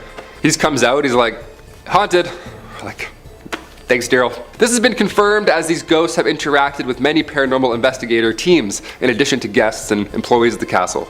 Yeah, they're just harassing everyone. The ghosts seem to be friendly, not evil whatsoever, so that's a good side, I guess, to being haunted by ghosts. They have been known to speak and physically touch guests and employees. Just they touch them on their back, side, shoulder, always in the back. Never see it coming. It's always in this region. Not only that, but there's also been reports of radios making weird noises or turning on by themselves, even though they're either unplugged or just either turned off. Both bad, both scary. Guests and employees have also reported hearing footsteps upstairs, slamming doors from unexplainable sources, and some ghosts have been wearing the clothes that they wore while they were alive. Clothes that they wore while they died in, probably.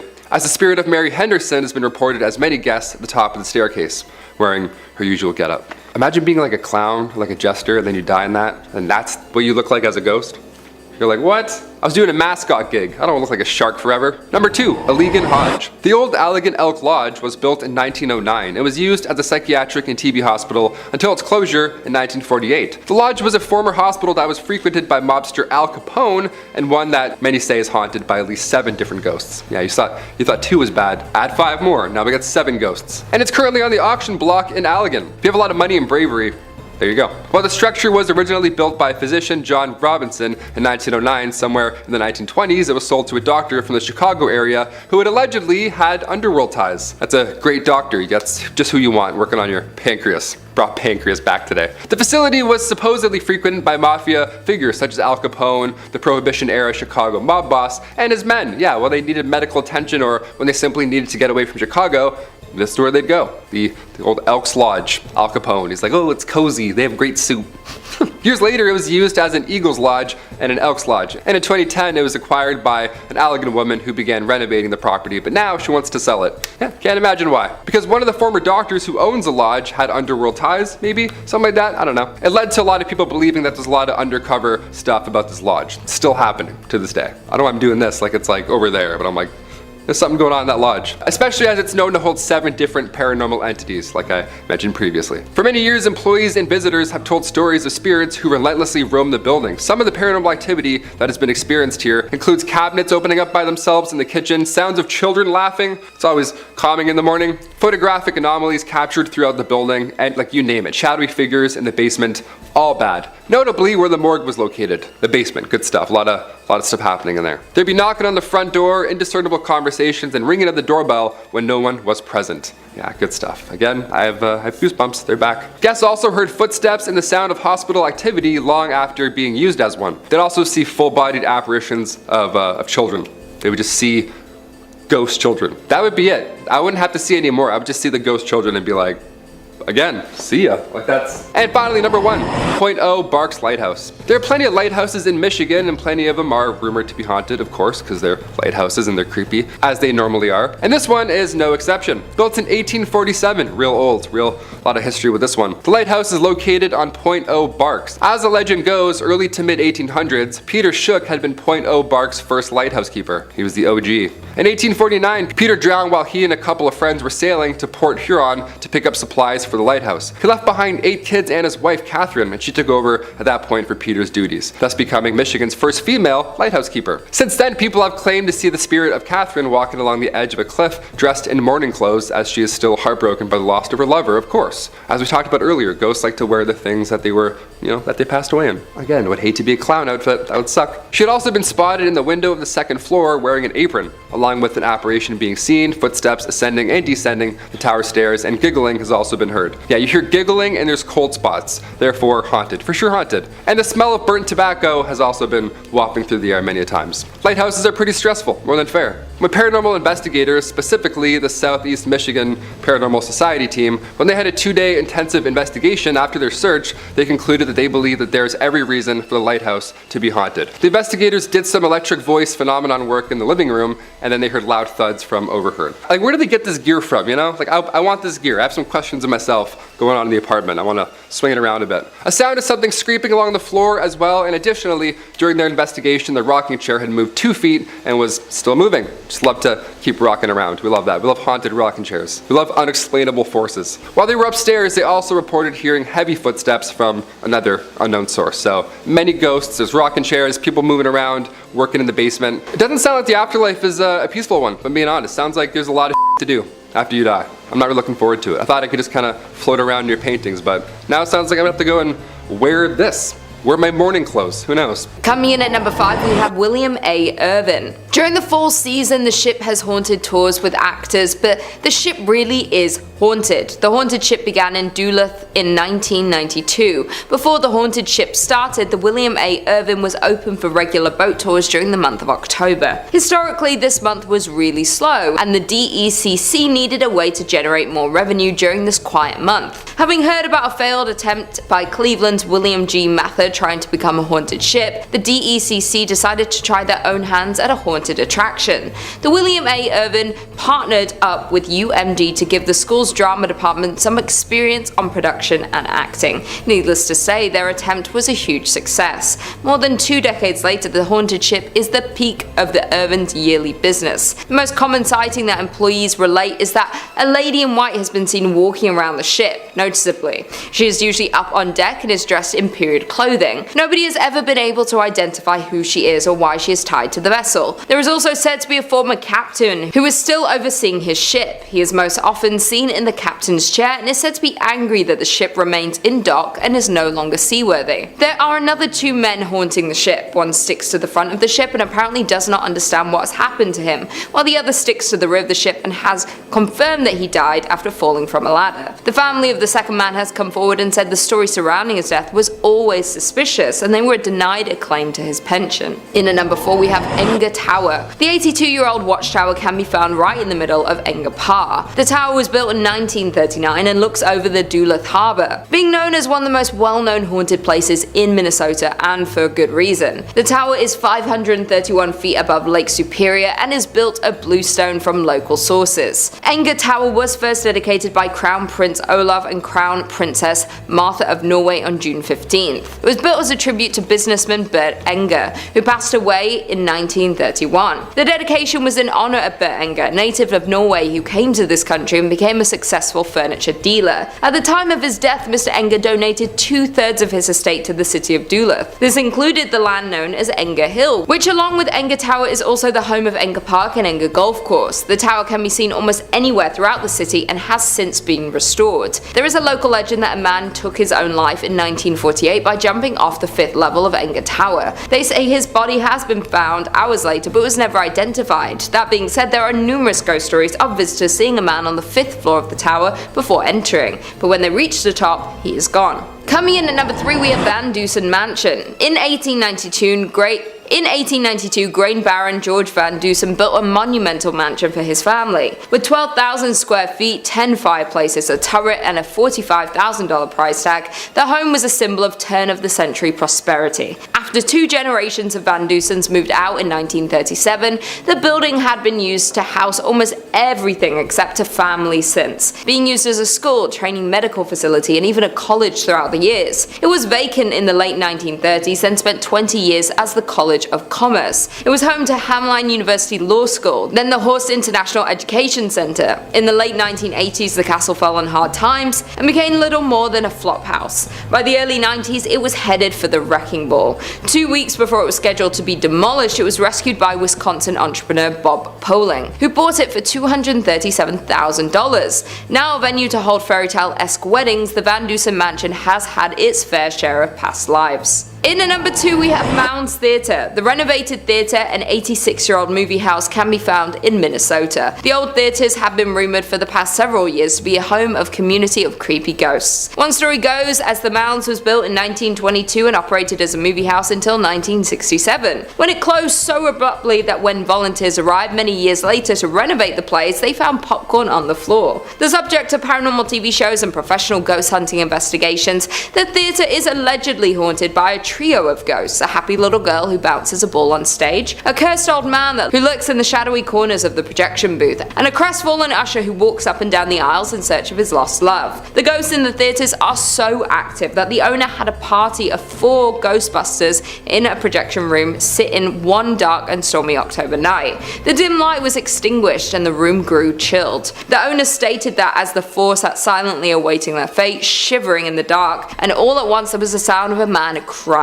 When investigating the sounds of the crying man, they found a shadow figure in the corner of the room. The figure reported having black glittering eyes and an aura of anger. Because of the odd ghost encounter and negative energy, they had to abruptly end the ghost investigation before it was too late. Another former owner who reopened the theatre in 2001 claims that the spirits of the theatre have gone physical and grabbed them while they were working late at night. Some paranormal investigators have left with claw marks on their backs, but the scariest ghost of them all is considered the young girl. This is the theatre's most notorious ghost and is seen in a pink dress, often bouncing a ball on the stage. And finally, in at number 1 we have Anoka State Hospital. Located in Anoka town is the Anoka State Hospital, which is arguably the most haunted place in Minnesota. The Anoka Hospital was the first state asylum for individuals that were deemed insane. The building was established in 1898 and opened in 1900 to admit patients from other state asylums that had become too crowded. The first 100 patients were males from St. Peter's State Hospital and were considered to be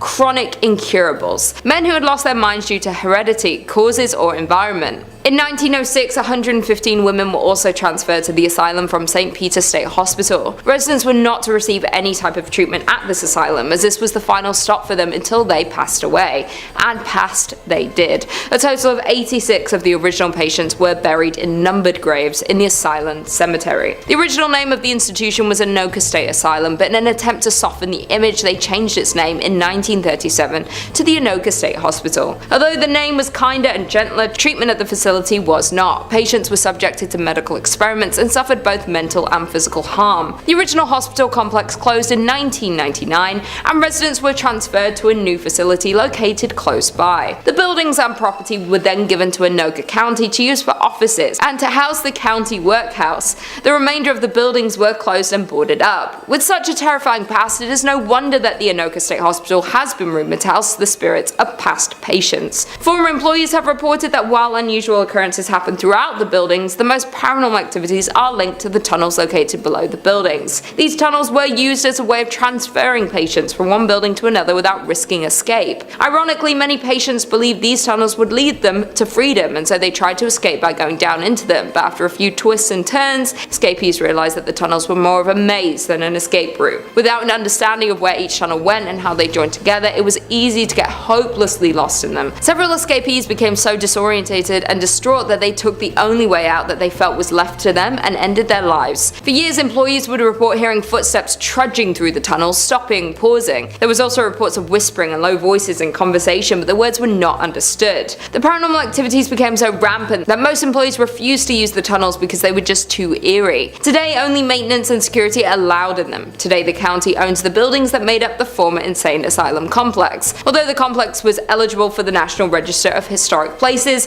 it appears that time has passed. The current buildings are in a state of extreme disrepair. Number 5 on this list is the Carolina Inn. This inn has actually been voted one of the most haunted in America by a few different lists.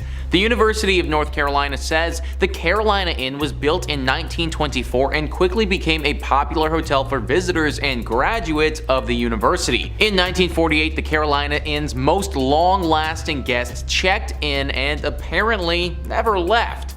Dr. William Jacaux was a fun-loving man with a witty sense of humor, had recently retired from practicing medicine, and decided to make the Carolina Inn his final home. He lived in room 252 for 17 years before his death in 1965. As shared by the Carolina Inn, guests that have stayed in Jacaux' old room report being inexplicably locked out of the suite. One time, the lock was so stubborn that a workman had to use a ladder to break into the room. Visitors have also noticed strange occurrences such as messy bath mats and previously closed curtains being pulled wide open. Some have encountered the smell of freshly cut flowers despite none being in the room, and felt their bodies become strangely cold for no apparent reason. This is only part of the stuff that goes down at this room as well, guys. Some people have reported seeing a poorly dressed man approach them looking for an unlocked door, and then if they show it to him, he runs away screaming. It's thought that this is the ghost of Dr. William Jacaux. I don't know why unlocked doors scare this dude so much, but anyone who's gonna spend 17 years in this hotel is probably a bit of a weird dude.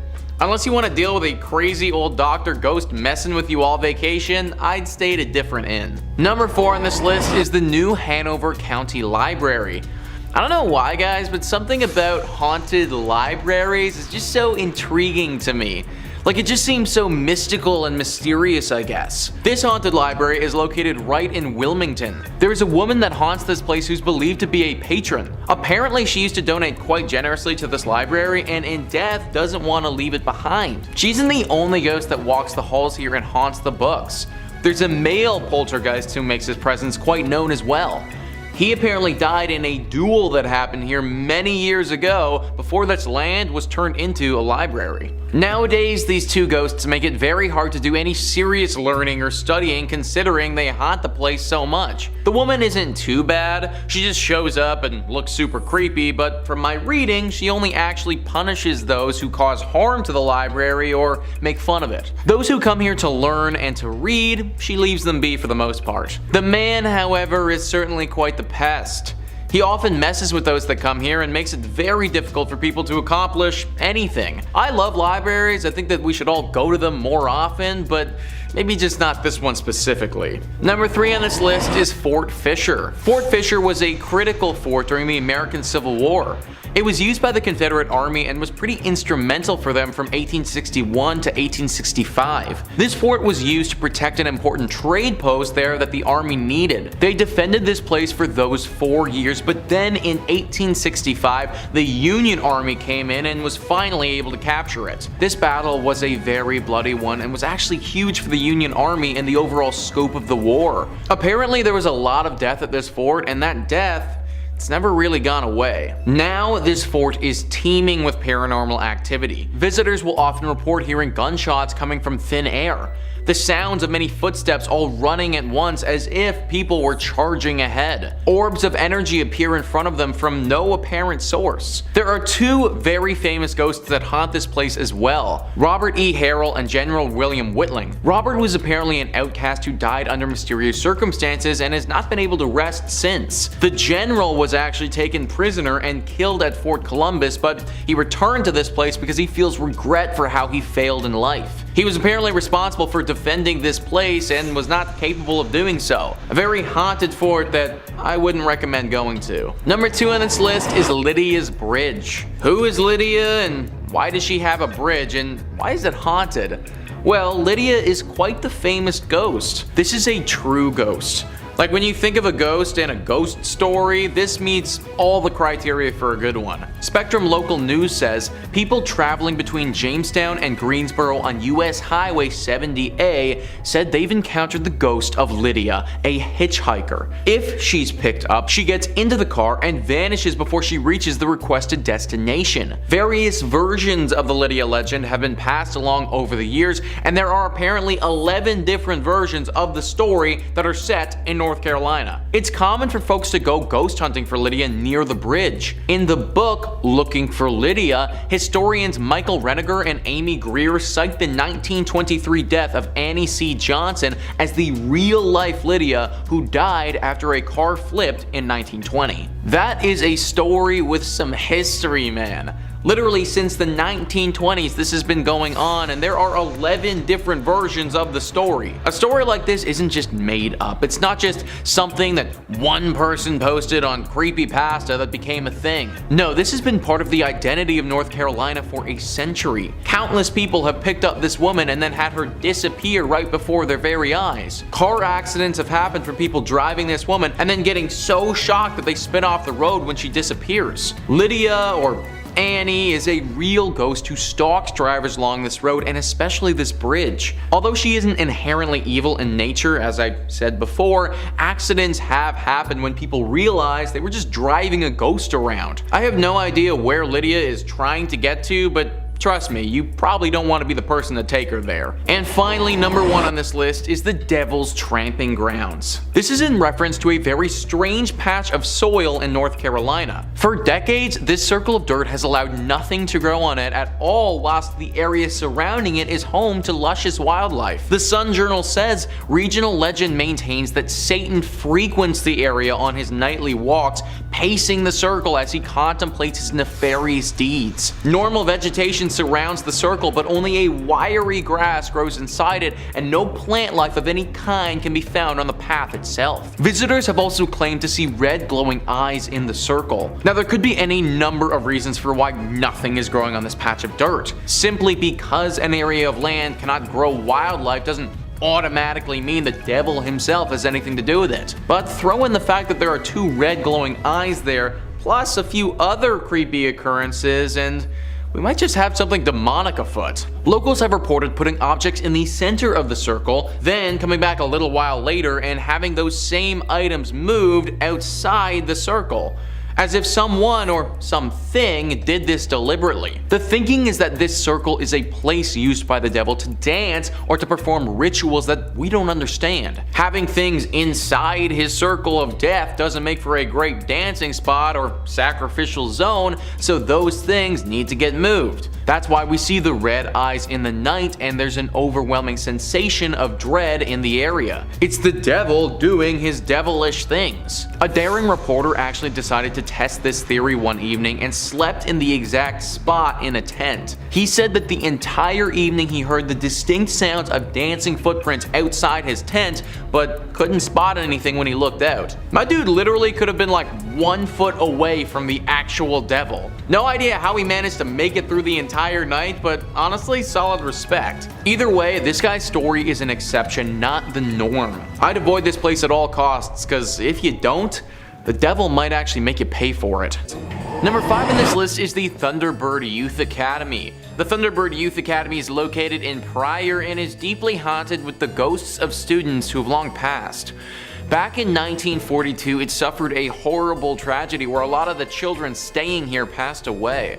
Back then it was an orphanage, and it was still years before it would become a military school. It got hit hard with a devastating tornado that the building simply wasn't ready for. Tons of the children who lived there perished due to the storm, and now their ghosts are set to linger here. Stories where people will wake up in their beds and find literally other children lying in them, staring directly at them, are far too common. These stories also don't even factor in one of the most famous ghosts there, Hector. Hector is a young boy who haunts the 3rd Platoon building. Hector's story is far more graphic than the other children who died. It's not confirmed, but some say that the cook took Hector's life and did it in a fashion that I can't go into detail on YouTube about. Either way, now his spirit forever haunts this building and all of those who reside in it. I personally would never want to go to military school anyways as a kid, but having it be haunted would make it even worse. Number 4 on this list is the Tulsa Theater. It's weird how some places attract ghosts and spirits more than others. Theaters are one of the most prominent spots for paranormal presences, and this theater is no exception.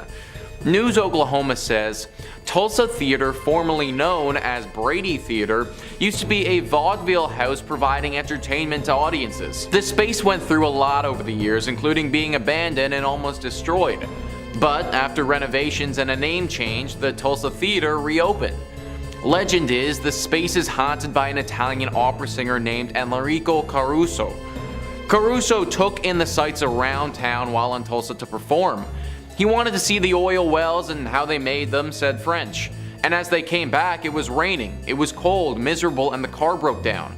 Despite already being sick, Caruso made the journey back on foot in the rain to give what turned out to be his last performance ever. He had a great performance according to history, French said. It was one of his best. Standing ovations in the whole 9 yards. Unfortunately, after returning to Italy, Caruso died. French said many say Tulsa caused Caruso's demise, and that's why it's believed he haunts the theater. Even Caruso's manager named Tulsa as the reason for his death. But it goes deeper than just Caruso. When it was the Brady Theater, the building is rumored to have played a role in the 1921 Tulsa Race Massacre. I mean, it played a huge role. It housed some of the victims. There are rumors they died inside and some other horrible things that happened to them, French said. We actually captured electronic video phenomena evidence that almost confirms all of the stories there. The Tulsa Race Massacre was a horrible display of hate and racism. On May 31st in 1921, a bunch of white residents who had been given weapons by city officials attacked a bunch of black residents. This incident lasted over 24 hours and saw more than 800 people get injured and at least 36 people die. A horrifying tragedy that never should have occurred. It's no wonder that any place tied to this incident could be haunted. Number 3 on this list is the Hex House. Yeah, that's right guys, this place is literally called the Hex House, so it's no wonder why it's making the list. News Oklahoma says again, so this is something we feature in our serial killer tour. The new Hex House is inspired by the home that used to belong to Carol Ann Smith. French said the original Hex House, located at 10 East 21st Street, has negative energy attached. I mean, the things that she did with her nephew. They were dumping hot water on people that lived in the duplex next to them. There's also that whole history of her keeping those 2 hostages in the basement and kind of hypnotizing them, putting hexes on them. Yes, it's insane, said French. Claims of windshield wipers or stereos going on while the car is off are frequent if parked nearby. French even says they tested the theory during a tour and claimed she never did it again. We turned the bus off, but then it wouldn't start back up. It wasn't until a lady said she called Carol Ann a bad name and then she apologized. As soon as she was done, the bus came immediately back on, French says. The reason this house is on the killer tour list is due to what went down in 1928, guys. John Blymier, after receiving consultation from a woman named Nellie Knoll, thought that he had been cursed by another man named Nelson Raymer. John and some of his friends broke into the home, which is the Hex House, and then brutally killed Nelson. After they did this, they tried to set the house on fire, but it actually didn't burn. Since then, it's been a hotspot for ghosts, specifically that of Nelson Raymer. Number 2 on this list is the Stone Lion Inn Bed and Breakfast. This is definitely not the Airbnb you want to be booking for you and your pals for that relaxing weekend getaway you've been picturing. Travel Oklahoma says, stay at the Stone Lion Inn Bed and Breakfast in Guthrie at your own risk, as a mischievous ghost child has been seen and felt throughout the home.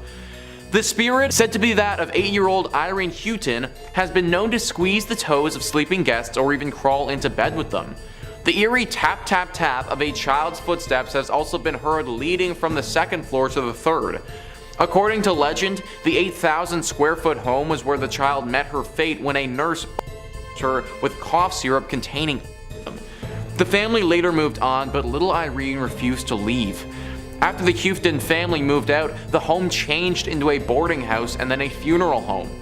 Paranormal investigative teams have encountered several other ghosts, including a strong male entity who lingers in the basement where the morgue once was. Through the years of people staying here, there have been tons of reports of sightings and interactions with ghostly entities. As mentioned, it's pretty normal to be visited by Irene, the ghost of the young girl who passed here. A bit of a rarer encounter is that of a ghostly music box, though. The owner, Becky, has come out and said, one of my guests just the other day came out of this room and said, all night long I heard this music box. Now, it's unclear whether one of the ghosts was playing this music box or if the box just sort of started on its own, but that would definitely be enough to keep me awake if I was that guest. Pictures, videos, and voice recordings have all been captured here by paranormal investigators many times. It was first investigated by a paranormal specialist 18 years ago, and since then it's been a hotspot for all ghost hunters alike to check out. Unless you're well versed in dealings with spirits, I'd pick a different Airbnb for you and your buddies. And number 1 on this list is Guthrie's Boys Home. This site started out as an orphanage in 1923 when it was built. Now, becoming an orphan would truly be a horrible experience that I can't even begin to understand, but I can guarantee you that it would have been far worse if you got sent to this orphanage. That's because of the horrible atrocities committed here. There is no denying that the maid who worked here back then was sick. Mentally sick, deranged to a point where she felt a desire to these young orphans. It's believed that she would often abuse these innocent children in any number of ways. Now, this isn't confirmed, but these are rumors. It's also thought that she even took the life of a few people while she was working here and made it look like an accident. This all culminated one day when she finally took her own life by jumping out of the bell tower and falling to her death. This has obviously led to some spiritual presences staying behind. Lucky for all of us, it's not the spirit of this sick old maid who died. However, as sad as it is, it's the spirits of some of these children here who were wronged. There is apparently one girl who appears to visitors and begs for safety. Crying and screaming children can be heard echoing throughout the building at all hours of the day. The sounds of little feet running up and down the halls are regularly reported as well. Believe it or not, this isn't enough to drive people away though, because it's a popular wedding spot. Definitely not the area I would choose to get married if it was up to me though. Coming in at number 5, we have Mizpah Hotel. Named after the Mizpah mine, the hotel was opened in 1905. The hotel is considered a historic beacon of central Nevada's mining boom that came and went and left behind a trail of ghost towns, and is located between Las Vegas and Reno in Tonopah, Nevada, which has a population of around 2,000. Due to it being originally opened at the height of Tonopah's silver boom, it hosted celebrities and wealthy investors. The famous celebrities that have been linked to the hotel are Howard Hughes, Jack Dempsey, and Wyatt Earp. Additionally, at the time it was the tallest building in Nevada and was one of the first luxury hotels in the state. At the time that it was built, it was heralded as a sign of Tonopah's prosperity, as it was displayed on newspaper headlines proudly displayed in the Mizpah during the area. However, over time several accidents and crimes took place on the hotel grounds, making the hotel need to close and reopen several times, most recently in 2011 after being closed and boarded up for 10 years. The hotel is considered haunted and is known for the story of the Lady in Red. The Lady in Red was a high-class adult worker who lived in the top floor of the Mizpah. She sadly lost her life at the hands of a man in the hotel by her lover. Her lover wanted her to give up her work for him, though she did not want to do that.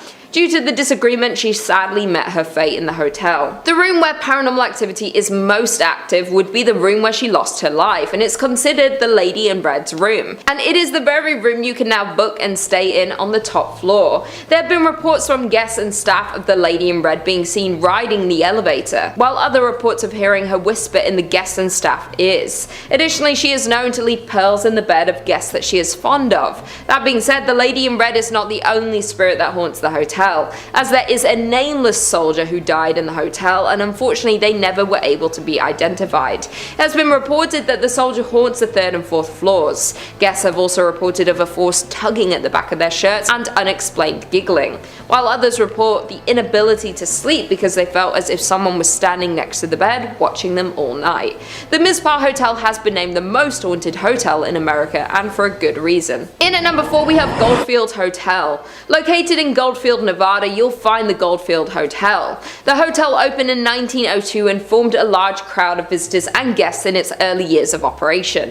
In its early years, the Goldfield Hotel was visited by politicians, bankers, and gunslingers. Built in the heart of the town, the Goldfield Hotel was one of the most sought out buildings in Goldfield and was known as the finest hotel between San Francisco and Denver. The man behind the hotel was George Wingfield, a successful and wealthy banker, mining magnate, and joint owner of the booming Goldfield Consolidated Mines Company. However, as with many boom towns, Goldfield's mines eventually dried up, causing the population and stream of hotel guests began to dwindle. The hotel went through a series of owners, from private owners to the US Army during World War II, and now is owned by Red Roberts' son. The Goldfield Hotel was once the most spectacular hotel in the state of Nevada, but today operates under a different notion as one of the most haunted places in Nevada, if not the entire United States. The most known ghost story is of a woman named Elizabeth who was speculated to be George Wingfield's mistress. Elizabeth became pregnant with Wingfield's child, and to protect his marriage, George paid her to stay away,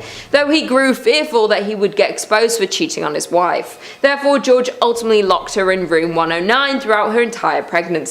Wingfield fed her food and water to keep her alive until the child was born, but then Elizabeth disappeared altogether and was never to be seen again. Many guests touring the Goldfield Hotel have claimed to see Elizabeth's ghost, and some even claim to hear crying, notably calling out for her child.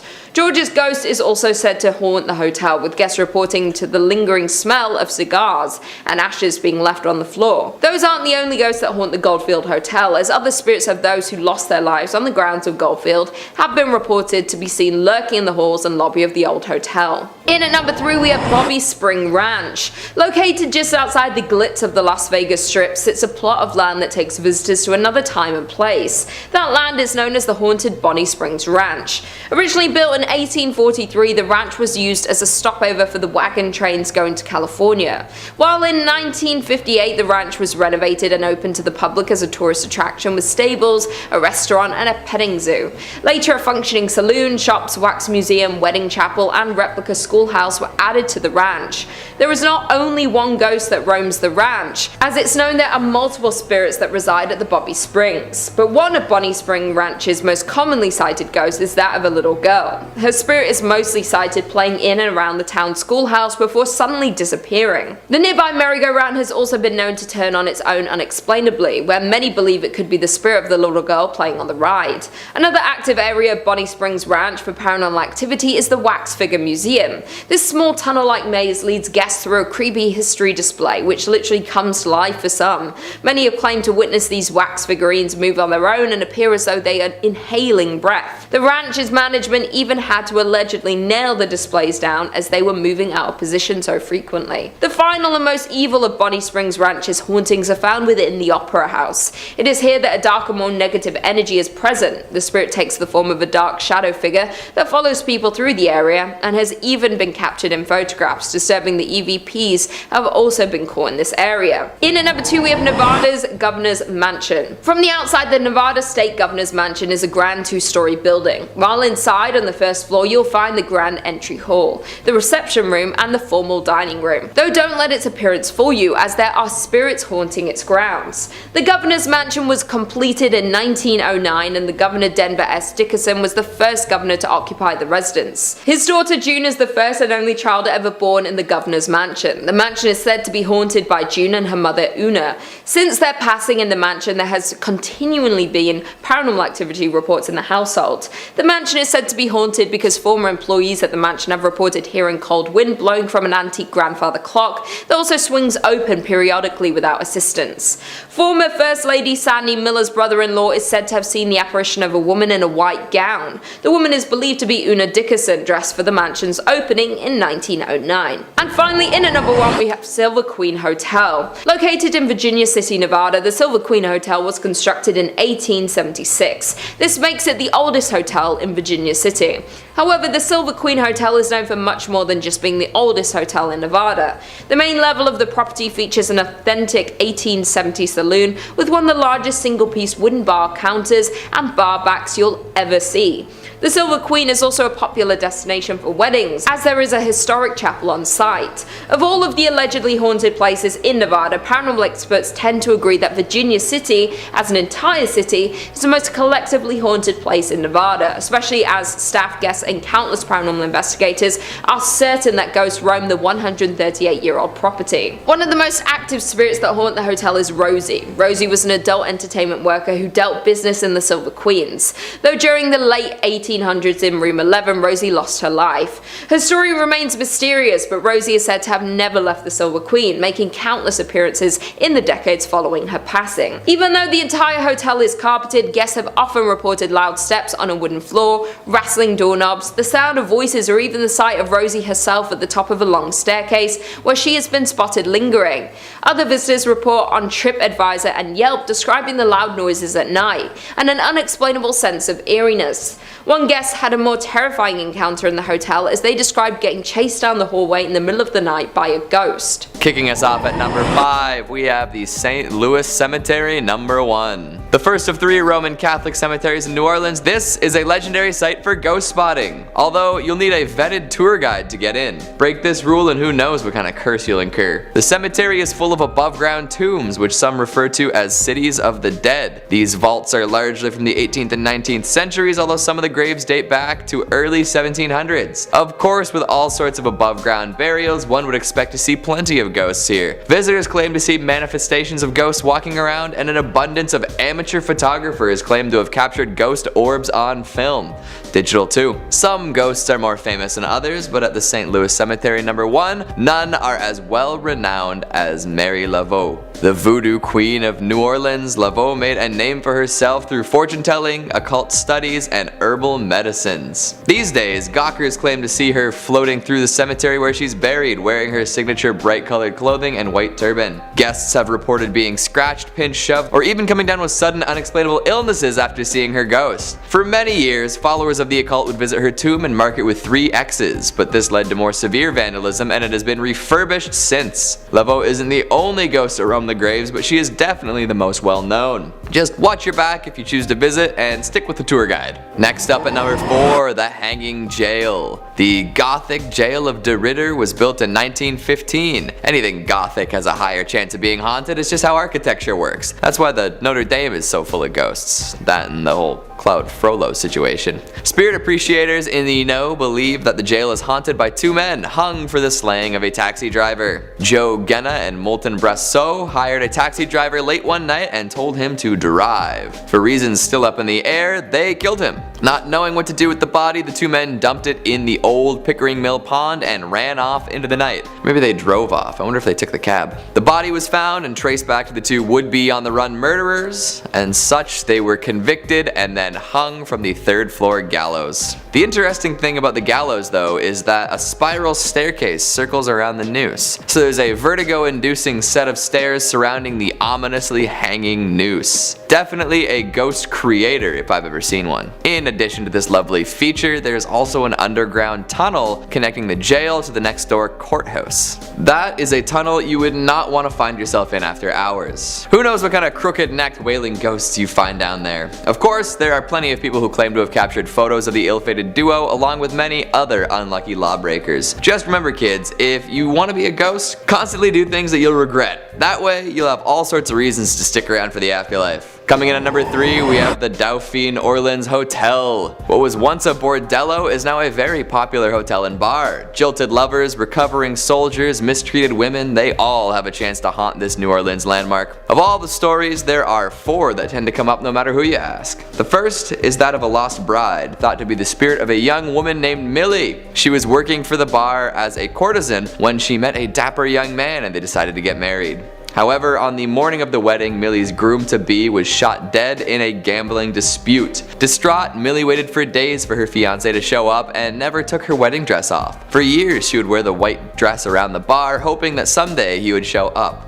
Now her ghost wanders the hotel in her dress, waiting for her love. Another classic story is that of the dancing girl. A young teen has been seen dancing around in the ballroom. Many a drunk guest has claimed that a young girl helped them to their room, all the while dancing as if she were floating on air. There's also the tale of the rebel, a ghost dressed in a dark Confederate uniform. While no battles took place in New Orleans, plenty of wounded soldiers would end up in the city for rest and recovery, and maybe a little bit of time at the bordello. This ghost has been seen pacing the outer courtyard, earning the nickname the Worried General. And of course, the bar itself, known as May's Place, is full to the brim with ghosts. Employees claim to have seen all sorts of unexplainable stuff, from glasses falling down from high shelves to locked doors opening up on their own to brochures swirling around like fall leaves. If you're looking for a haunted overnight stay, the Dauphine Orleans is probably your best bet. Don't go paying any of the ghosts for services though, you probably won't get what you're expecting. Coming in at number 2, Myrtles Plantation. Built in the late 1700s, this is considered by some to be one of America's most haunted homes. Made extra legendary by the multiple photographs taken featuring ghosts, you'd be hard-pressed to find an ectoplasm enthusiast who hasn't heard of young Chloe. Chloe was a young slave punished for eavesdropping on the family. She took her revenge later on in the form of a poisoned birthday cake. It was served up to the owners of the house, and within 3 hours,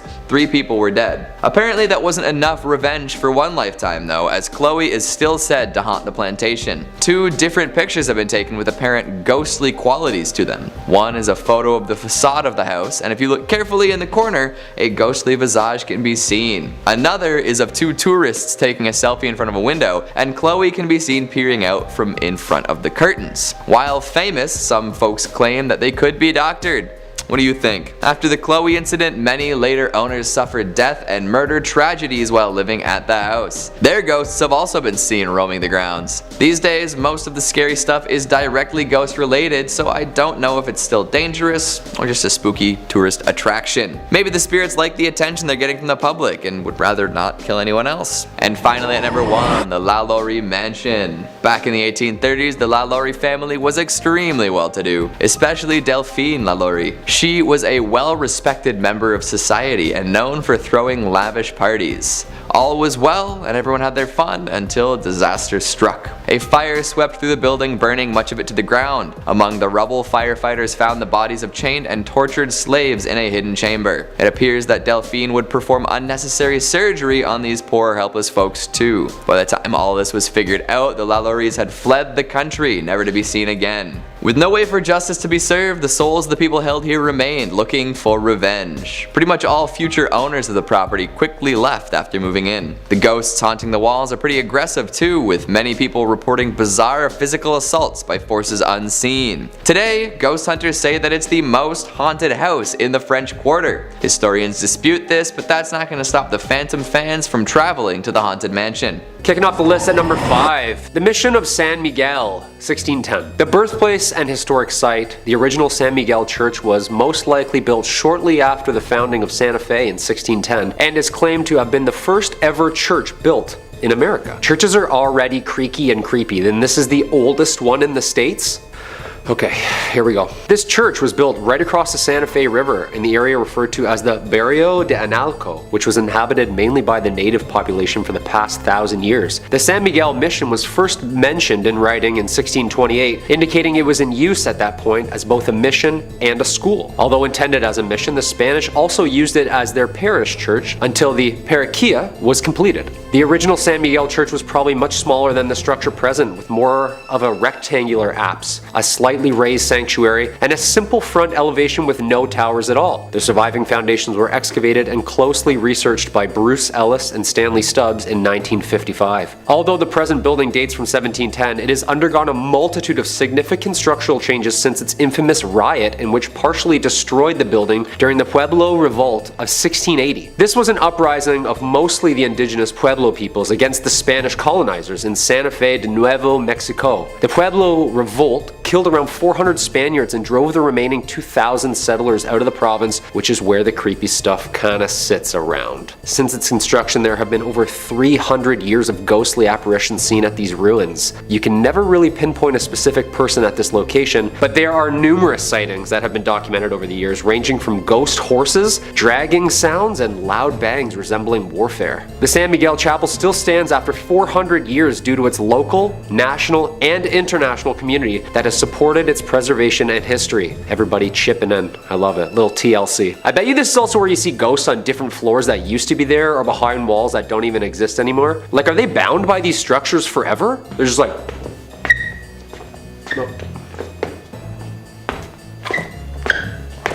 Forever? Number 4, La Posada Hotel, 1882. Located at 330 East Palace Avenue in Santa Fe, New Mexico, La Posada Hotel is more than 100 years old, finishing construction in 1884. A lively and prominent spot for celebrities in town during the 1900s, it was originally built to be the home of Mr. Abraham and Mrs. Julia Stab. Perfect last name for the start of something scary. Stab. A prominent businessman and a German immigrant, Abraham had constructed this beautiful Grand French Second Empire estate ready to make a life working with his brother Zodak in business and eventually settling down in this historic town, with the mansion acting as a social hub for both the business and celebrity events. It is said that the Stabs have 7 children, one of which died at birth, and which in fact led Miss Stab to a depressed self-exile state, dying at the age of only 52. The mansion was converted into a hotel in 1936, shortly after the rubble of the Depression had cleared, and it is said that Julia herself haunts the rooms of La Posada Hotel. Guests have made claims to hear voices in vacant bedrooms, lights flickering on and off, and even doors slamming in the middle of the night. Voices saying things like, "I'm in here." It's never just like casual and calm, like, "Oh yeah, just leave the door open, I'm in here, come on in." It's always a creepy whisper in here like, "I'm in here." Too creepy. La Posada Hotel Resort and Spa still remains one of New Mexico's most haunted hotels and is active and encourages overnighters to check out the Julia Stab package, which involves a ghostly tour, history lesson of the grounds, a lovely dinner away from the kids, and a day done right by the pool or spa. Unfortunately, I won't be taking them up on the Stab package at any time soon. Not at all. No chance. I hear one thing in the middle of the night and I'm out, and I'm up quickly. 12 seconds flat. I'm just like...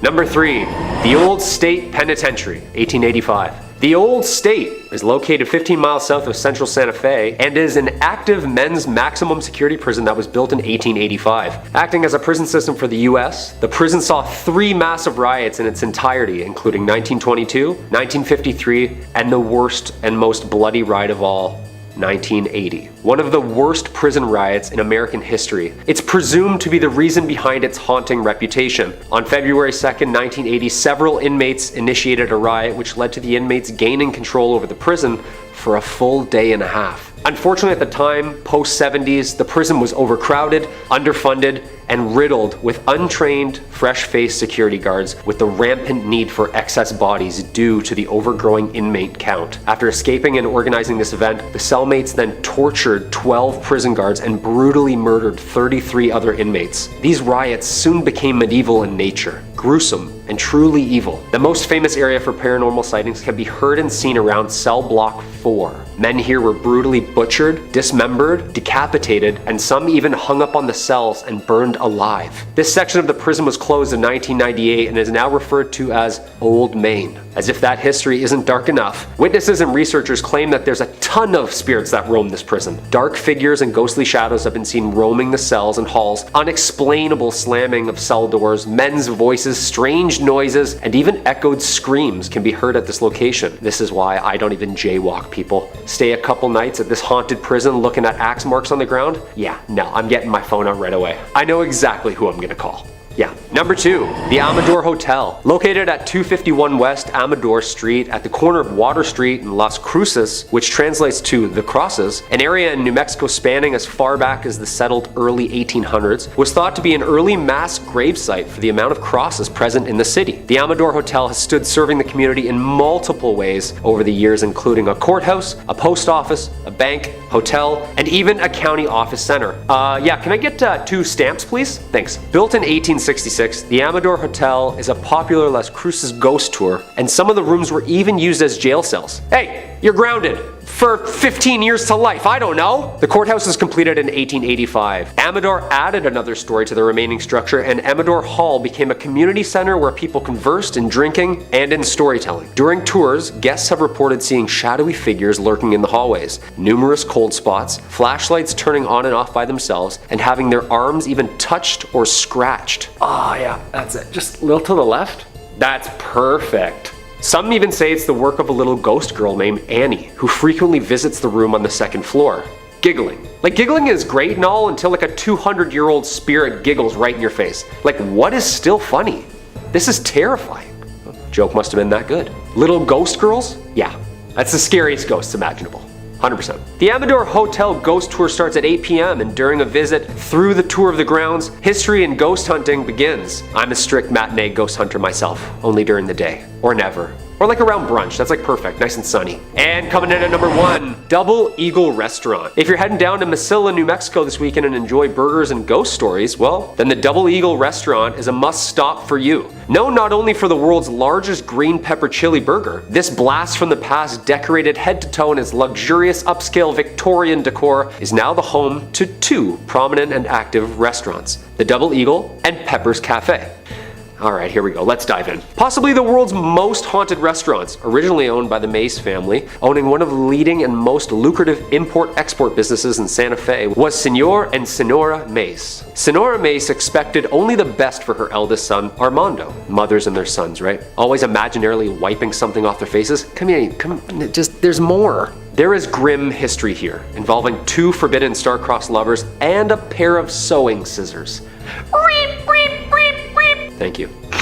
The Double Eagle restaurant is not only home for great food, beautifully handcrafted cocktails, but also home to a double homicide gruesome murder, in which these victims' souls would seem to be trapped within these walls forever. Armando, son and heir to his parents' business, falling head over heels in love with the family's household servant named Enos. Although Enos reciprocated such feelings about Armando, their relationship had to remain a secret due to Armando's mother's strict ordinance and the difference in the teenager's social and political positions. When Senora Mays discovered this relationship, she demanded that it end at once and banished Enos from her home indefinitely. It is said that one day Senora Mays came home, unexpectedly interrupting the lovers, mid-swoon, entranced by their love as she grabbed her sewing scissors from the basket on the patio and attacked Enos, stabbing and killing her. As she prepared to strike again, Armando, her son, threw his body in front of Enos and was stabbed instead. Yeah, that's some Romeo and Juliet stuff there, people. The murders were held in the famous Carlotta Salon Room, which can be visited at any time. A heavily requested stop where spooky-goers can see a newspaper article titled Young Lover Ghosts on display, as well as an array of pictures taken of the young ghost lovers together over the years. That's terrifying! Here's the room, here's what happened, here's some proof.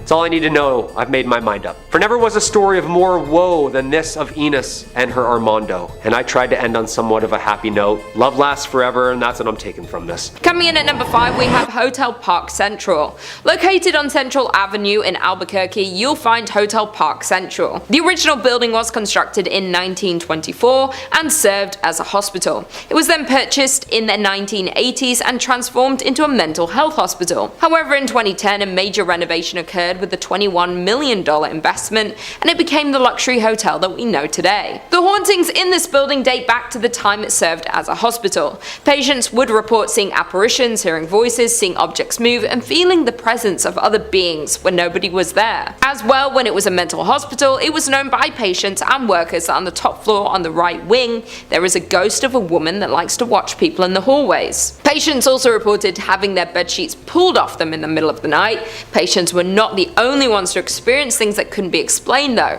Staff of the hospital did too.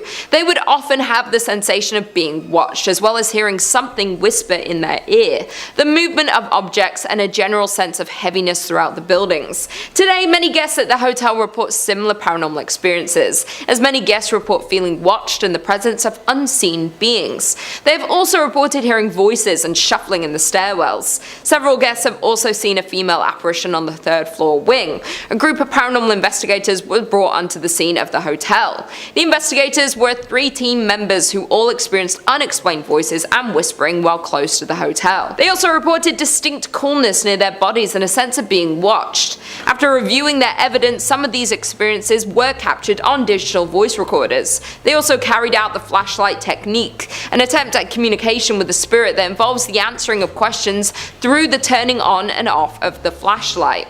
This was a success, with several responses captured on video. In at number 4, we have the St. James Hotel. Built in 1972 by Henry Lambert, the St. James Hotel was established. Found in Cimarron, New Mexico, the hotel is known to be one of the most haunted places in America. The St. James Hotel is said to remain host to several restless spirits. Both the owners and the hotel guests will tell you that many unexplained events haunt it. Several psychics have visited the hotel and specifically identified 3 spirits and many others who passed through to relive their experiences. The hotel's 2nd floor is the most active, with stories of cold spots and the smell of cigar smoke lingering in the halls. A prior manager commented about the spirits that linger in the hotel and said, "You never see them, but you do feel and hear them." Another report from a former owner states that she walked into the dining room and saw a pleasant-looking cowboy standing behind her in the mirror on the front of the bar. The spiritual activity of the hotel has been featured on the popular television show Unsolved Mysteries and A Current Affair. Room 18 at the hotel is kept locked because it houses the ghost of an ill-tempered Tommy Thomas James Wright, who lost his life at his door just after winning the rights to the hotel in a poker game. Having been injured from behind, Wright continued into the room and slowly met the end of his life. Because of the tragic accident that happened in room 18, it is known as one of the scariest and most haunted rooms. This can be seen with one former owner who said she was pushed down while in the room, and on another occasion saw a ball of angry orange light floating in the upper corner. The staff considers the room to be the most haunted, and people are rarely allowed to enter this room, much less sleep in it. Rumors abound that when the room was rented, several mysterious deaths occurred there. Other unknown entities are also said to roam the hotel, creating a host of paranormal activities. Staff report that items constantly fall off walls and shelves, and electrical equipment at the front desk behaves unpredictably.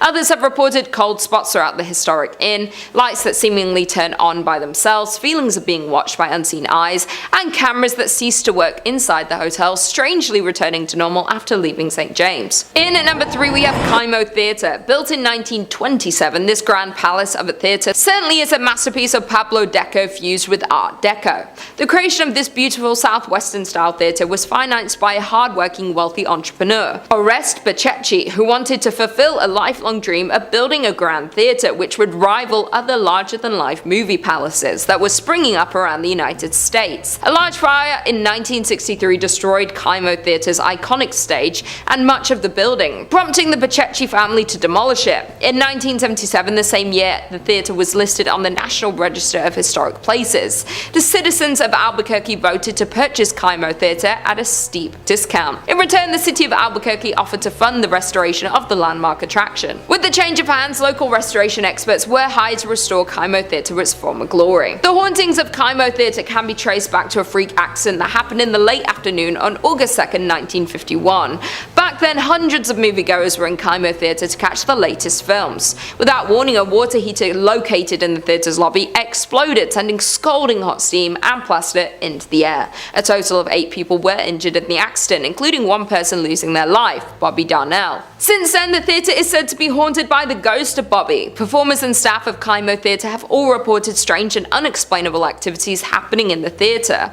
In particular, donuts placed backstage for performers would often go missing. To appease the spirit of Bobby, an altar was erected beneath the stairs to the dressing rooms. Toys, sweets, and donuts would be placed before every major performance to ensure the success of each show. Those who didn't would face a disastrous performance. Mammoth Theater's technical manager Dennis Potter recounted an incident in December 1986 when the donuts were removed by Andrew Shear, director of A Christmas Carol, just minutes before the first show. It did not take long before the disaster occurred. Electrical cables fell, lights exploded, doors on the set opened without warning, and performers had forgotten their lines. After the end of the disastrous show, the donuts were promptly replaced and the next show went off without a hiccup. However, an interview with Andrew contradicted the Potter's story, with the former claiming that the donuts were never removed or replaced. Apart from the unexplainable disruptions, staff working at Mammoth Theater have also reported seeing the ghost of Bobby, dressed in a striped shirt and blue pants. The ghost of Bobby is often seen loitering on the lobby staircase, looking for the next victim of his harmless shenanigans. In at number 2 we have La Fonda Hotel. Standing in Santa Fe, New Mexico, there is the historic La Fonda Hotel. Over the years, the hotel was destroyed and rebuilt several times over. In 1821, when Captain William Becknell blazed the path of what would become known as the Santa Fe Trail, he stayed at a La Fonda where the trail terminated at the town central plaza. As more and more pioneers traveled the Santa Fe Trail, the La Fonda became a popular destination for trappers, traders, mountain men, soldiers, politicians, and the like. The current La Fonda was built in 1922 on the site of the previous inns. In 1925, it was acquired by the Atchison, Topeka Santa Fe Railroad, which leased it to Fred Harvey. For more than 40 years, from 1926 to 1968, La Fonda was one of the famous Harvey houses, a renowned chain of fine hotels. Today, the La Fonda Hotel is said to host not only travelers visiting Santa Fe, but also several ghosts. Some people believe that the Honorable Judge Slough continues to walk its hallways. However, more often reported is the ghost of the distraught salesman who jumped into the well after losing all of his company's money. The hotel's dining room, called the La Plazuela, is situated directly over the old well, and both guests and staff alike have reported the sight of a ghostly figure that walks to the center of the room, then seemingly jumps into the floor and disappears. Other reported phenomena include a ghost that haunts the Santa Fe room, as well as the spirit that walks the hallways near the La Terraza, a restaurant located on the east side of the hotel's 3rd floor. In the 1970s, a ghost reportedly called the front desk to complain that someone was walking up and down the hallway in front of his room. When an employee was sent to investigate, he saw a tall man in a long black coat disappear into a stairwell. However, when he followed him to the stairs, there was no sign of the mysterious visitor. And finally, in at number 1, we have the Luna Mansion. The Luna Mansion in Los Lunas, New Mexico is known for one thing, and it's its ghost stories. Over the years, the Luna Mansion in Los Lunas has gained a reputation as being haunted. Guests and staff alike have shared stories of unexplained activity, which some chalk up to the paranormal. Over the years, the mansion changed hands several times before it was purchased and renovated as a fine dining establishment in the 1970s. It was then that the ghost of Josephina began to appear. Perhaps she didn't like the renovations, or maybe she just wants to stick around to make sure they were doing a good job on the home that she had spent so many years looking after. Dressed in 1920s period clothing, she had been described by employees as appearing very real. Most often she is seen in 2 former bedrooms on the 2nd floor, an attic, storeroom, and at the top of the stairs leading to the 2nd floor bar. At the top of the stairs sits an old rocking chair, which she has often been seen sitting in and rocking slowly.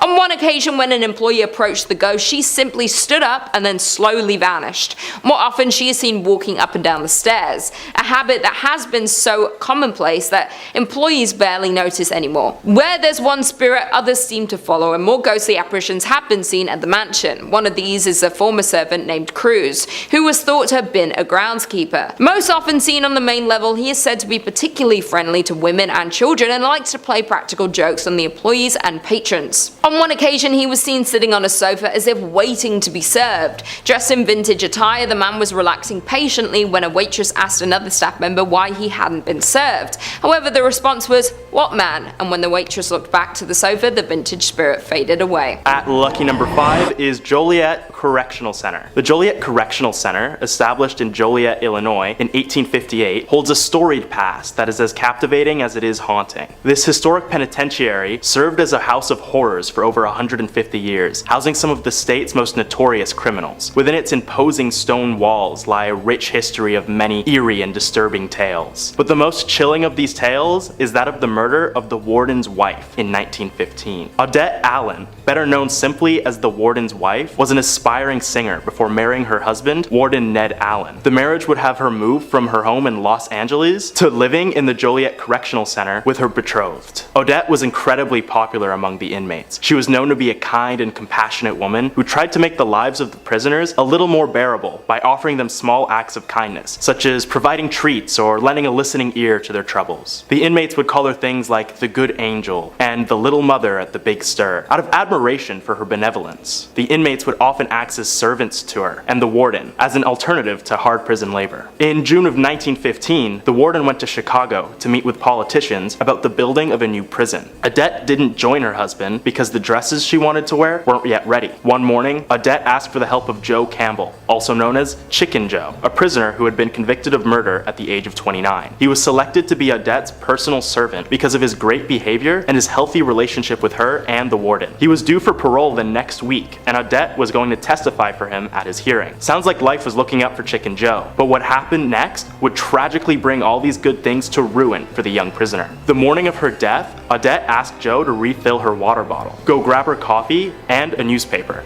and to walk her dog. To this, Joe obliged, but then an hour later, he would return to the house with smoke coming from Odette's bedroom window. Firefighters were quick to the scene, but were not fast enough, as once they extinguished the flames, Odette's charred body was already laying still on the bed. Upon investigation, they discovered that Odette was SA'd and killed before the bed was set on fire, and suspicions immediately turned to Chicken Joe. Joe was the subject of much scrutiny from police, Illinois citizens, and even fellow prisoners. Even after adamantly pleading innocence, Joe was sentenced to death by the court, but his sentence was changed to life in prison at the last second by a sympathetic governor who believed his story. After the tragedy, strange things started happening in the prison. Many inmates and guards would report seeing or hearing Odette still wandering the halls. There have also been some cases of hearing her singing in the nearby prison cemetery. One night in the 1930s, about 5,000 people went to the cemetery armed in an attempt to vanquish the apparition, but no one could find her anywhere. Amidst the chaos, a dozen people went missing. supposed victims of the ghost. Which to me is crazy. Like, at what point are you so scared of a ghost you need 5,000 people just to get rid of it? And they still didn't even find her. Just give up at that point, guys, come on. Anyway, it is said that Odette remains in the prison in order to protect her boys, the prisoners who were inspired by her kindness and honored her after death through their good behavior. Any visitor that would try to disturb her peace would incur the poltergeist's wrath and suddenly disappear. If you were to visit the prison today, which closed in 2002 and was turned into a historical site, there's still a good chance you might come across Odette's ghost, still wandering and singing. Next up at number 4 is the Congress Plaza Hotel. Constructed in 1893 as part of the World's Columbian Exposition, the Congress Plaza Hotel has welcomed countless guests over the years, including prominent figures such as presidents, celebrities, and even infamous gangsters. Its iconic location overlooking Grant Park and Lake Michigan has made it a popular choice for visitors seeking a taste of vintage luxury. But it is the hotel's dark past and ghostly residents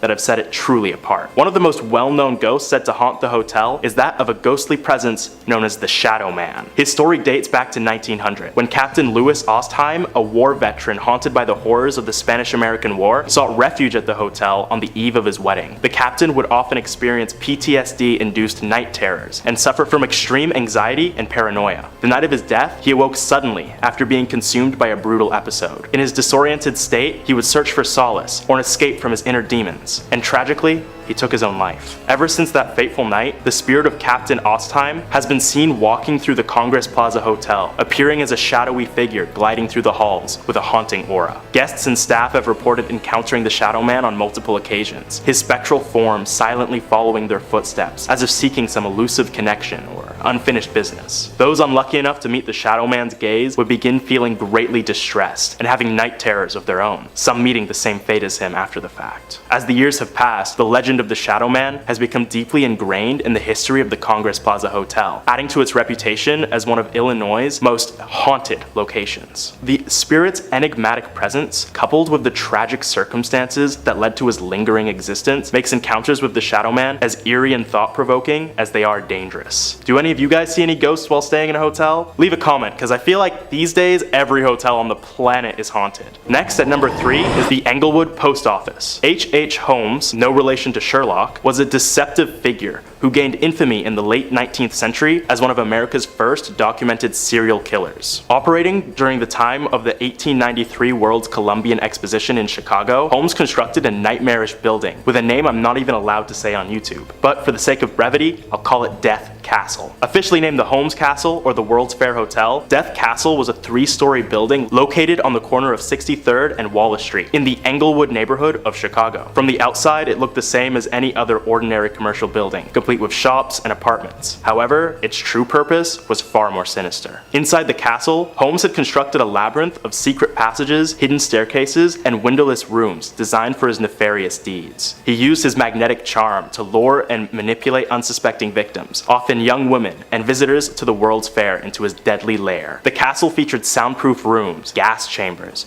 trap doors, and a chilling basement equipped with dissection tables and vats of acid. Holmes would typically seduce and swindle his victims before leading them to their deaths. Many were asphyxiated with gas, mutilated, tormented both psychologically and physically, and killed in various gruesome ways. Once they were deceased, Holmes would dispose of their bodies through the building's hidden chutes, transporting them to the basement for disposal. His exact number of victims remains a mystery, but it is believed he may have killed anywhere from 20 to 200 people during his spree. His sinister acts continued undetected for years, aided by his ability to change aliases frequently, making it difficult for authorities to track him down. Holmes' reign of terror finally came to an end when he was arrested in 1894 for an unrelated insurance fraud scheme. That castle didn't pay for itself, I guess. As investigators delved into his background, they began uncovering evidence for his horrifying crimes. On May 7th, 1986, H.H. Holmes was executed. Before his death, he confessed to 27 killings, but hinted at a much higher body count. Afterwards, the infamous Death Castle was later destroyed by a mysterious fire, and a post office was built atop the ruins. Within the Englewood post office, it is said that you can still hear the many screams of Holmes' victims. And there have been reports of those who dared venture to the basement, which survived the fire, and you can still see Holmes killing one of his 200 victims, a phantom that echoes the terrifying events that occurred over a century ago. I just got the chills. Next up, at number 2, is a short one. Resurrection Cemetery. Located in Justice, Illinois, the Resurrection Cemetery holds what it is known to be Illinois' most famous ghost, known only as Resurrection Mary. The story goes that Mary was a vibrant and lively dancer who attended the dance hall in the 1930s. One fateful night, she left the hall after an argument with her partner and decided to walk home alone along Archer Avenue. Tragically, Mary was struck and killed by a hit-and-run driver while walking along the desolate road. Since then, motorists driving along the street will often see Mary's ghost walking along the road wearing a white gown and dancing shoes. In some cases, Mary will appear as a hitchhiker, but by the time the car reaches Resurrection Cemetery, she would suddenly vanish, occasionally taking the driver with her. Remember guys, don't pick up mysterious, ghostly women off the side of the road. It's called stranger danger, and we should all know it by now. Moving on to number 1 is Menteno State Mental Hospital. Established in Menteno, Illinois in 1930, the Menteno State Mental Hospital initially served as a psychiatric facility for mentally ill and developmentally disabled patients, offering them treatment and care. However, over the years, the hospital's conditions deteriorated, leading to allegations of beatings, neglect, and the mistreatment of its vulnerable inhabitants. These inhumane conditions only worsened as time passed, with tales of neglect, experimentation, and even deaths due to inadequate medical attention began to spread, shrouding the institution and its reputation in darkness and sorrow. The hospital was at its worst when 384 patients and staff came down with typhoid fever in 1939 in an incident referred to as the Menteno Madness. The director of the hospital mistook the affliction to be nothing more than a case of diarrhea, but when patients and staff began dying, panic set in. Patients banging on windows, orderlies going missing, doctors deliberately injuring their patients. Everything that could go wrong went wrong. Those who died during the Menteno Madness would later haunt the abandoned asylum after its closure in 1985. Those who visited the old hospital would report seeing patients and doctors alike scurrying about the abandoned halls, but it was those who ventured into the tunnels beneath the hospital that were in real danger. Paranormal investigators have gone down into the tunnels in hopes of finding the rumored ghosts, but are met with a much more sinister presence. It is said that the malevolent doctors who would mistreat their patients wander the complex of tunnels, hoping to release their rage upon anyone stupid enough to enter their domain. What was once a place that healed was now a place that harmed, enthralling thrill seekers to see the mad doctors for themselves, only to pay an unfortunate price. After the repeated disappearances of ghost hunters, urban explorers, vandals, and the like, the building was demolished by Wrecking Ball in 2015 to discourage anyone from entering the haunted grounds. Number 5, Area 51, Nevada. Starting out our list, we have the most obvious entry. In the American state of Nevada, you will find no shortage of places to go on vacation. Despite being a desert, you will find locations like the Hoover Dam, Red Rock Canyon,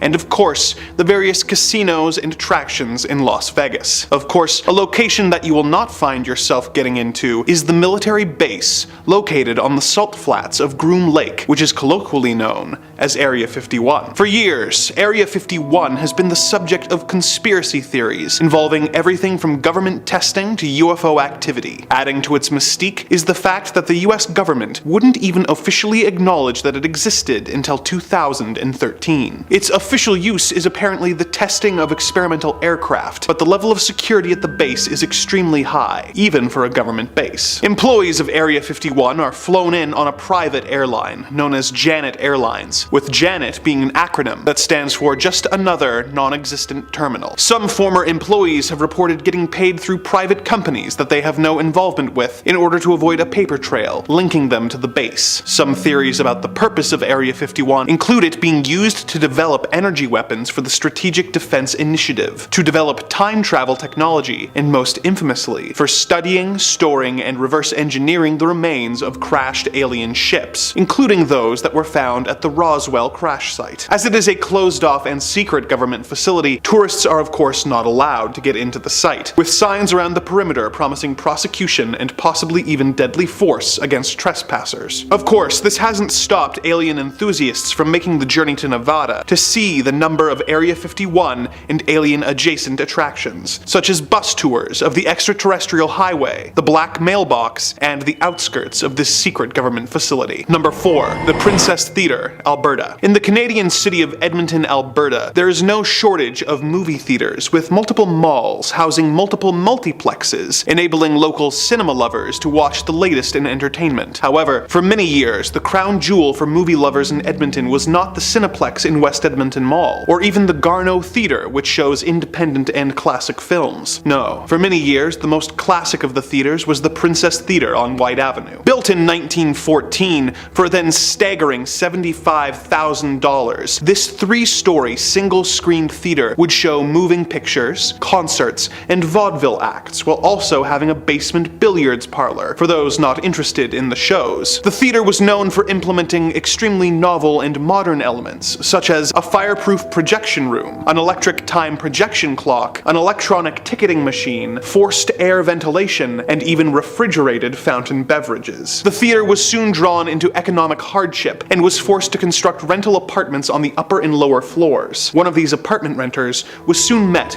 with a tragic and disturbing end. According to local legend, an engaged woman lived in one of the upper apartments, but mere days before she was due to be wed, she was scorned by her fiancé. She was found hanging from the rafters while dressed in her wedding dress. In the years that followed, employees and patrons of the princess reported seeing a ghostly woman wearing a white dress who would suddenly appear and disappear, ascending the theater's grand staircase, wandering its ornate gold-leafed halls, or even hovering over the projection room. The princess was a staple for local cinema lovers, as well as fans of the paranormal for decades. But if you were interested in taking in a show or catching a glimpse of the ghostly bride, you may have missed your window, as the theater closed its doors after 108 years of operation in mid-2022. No new owners or plans for the historical theater have been announced, and the doors remained locked to the public, with only the ghosts still residing inside of this historic building. Number 3. Mount Weather Emergency Operations Center, Virginia. In a world that seems to constantly be on the brink of disaster, it is comforting to know that the US government has a safe location where the elite and powerful will be safe from destruction they most likely caused. Such is the purpose of the US Department of Homeland Security operated base located near Bluemont, Virginia. The Mount Weather Emergency Operations Center,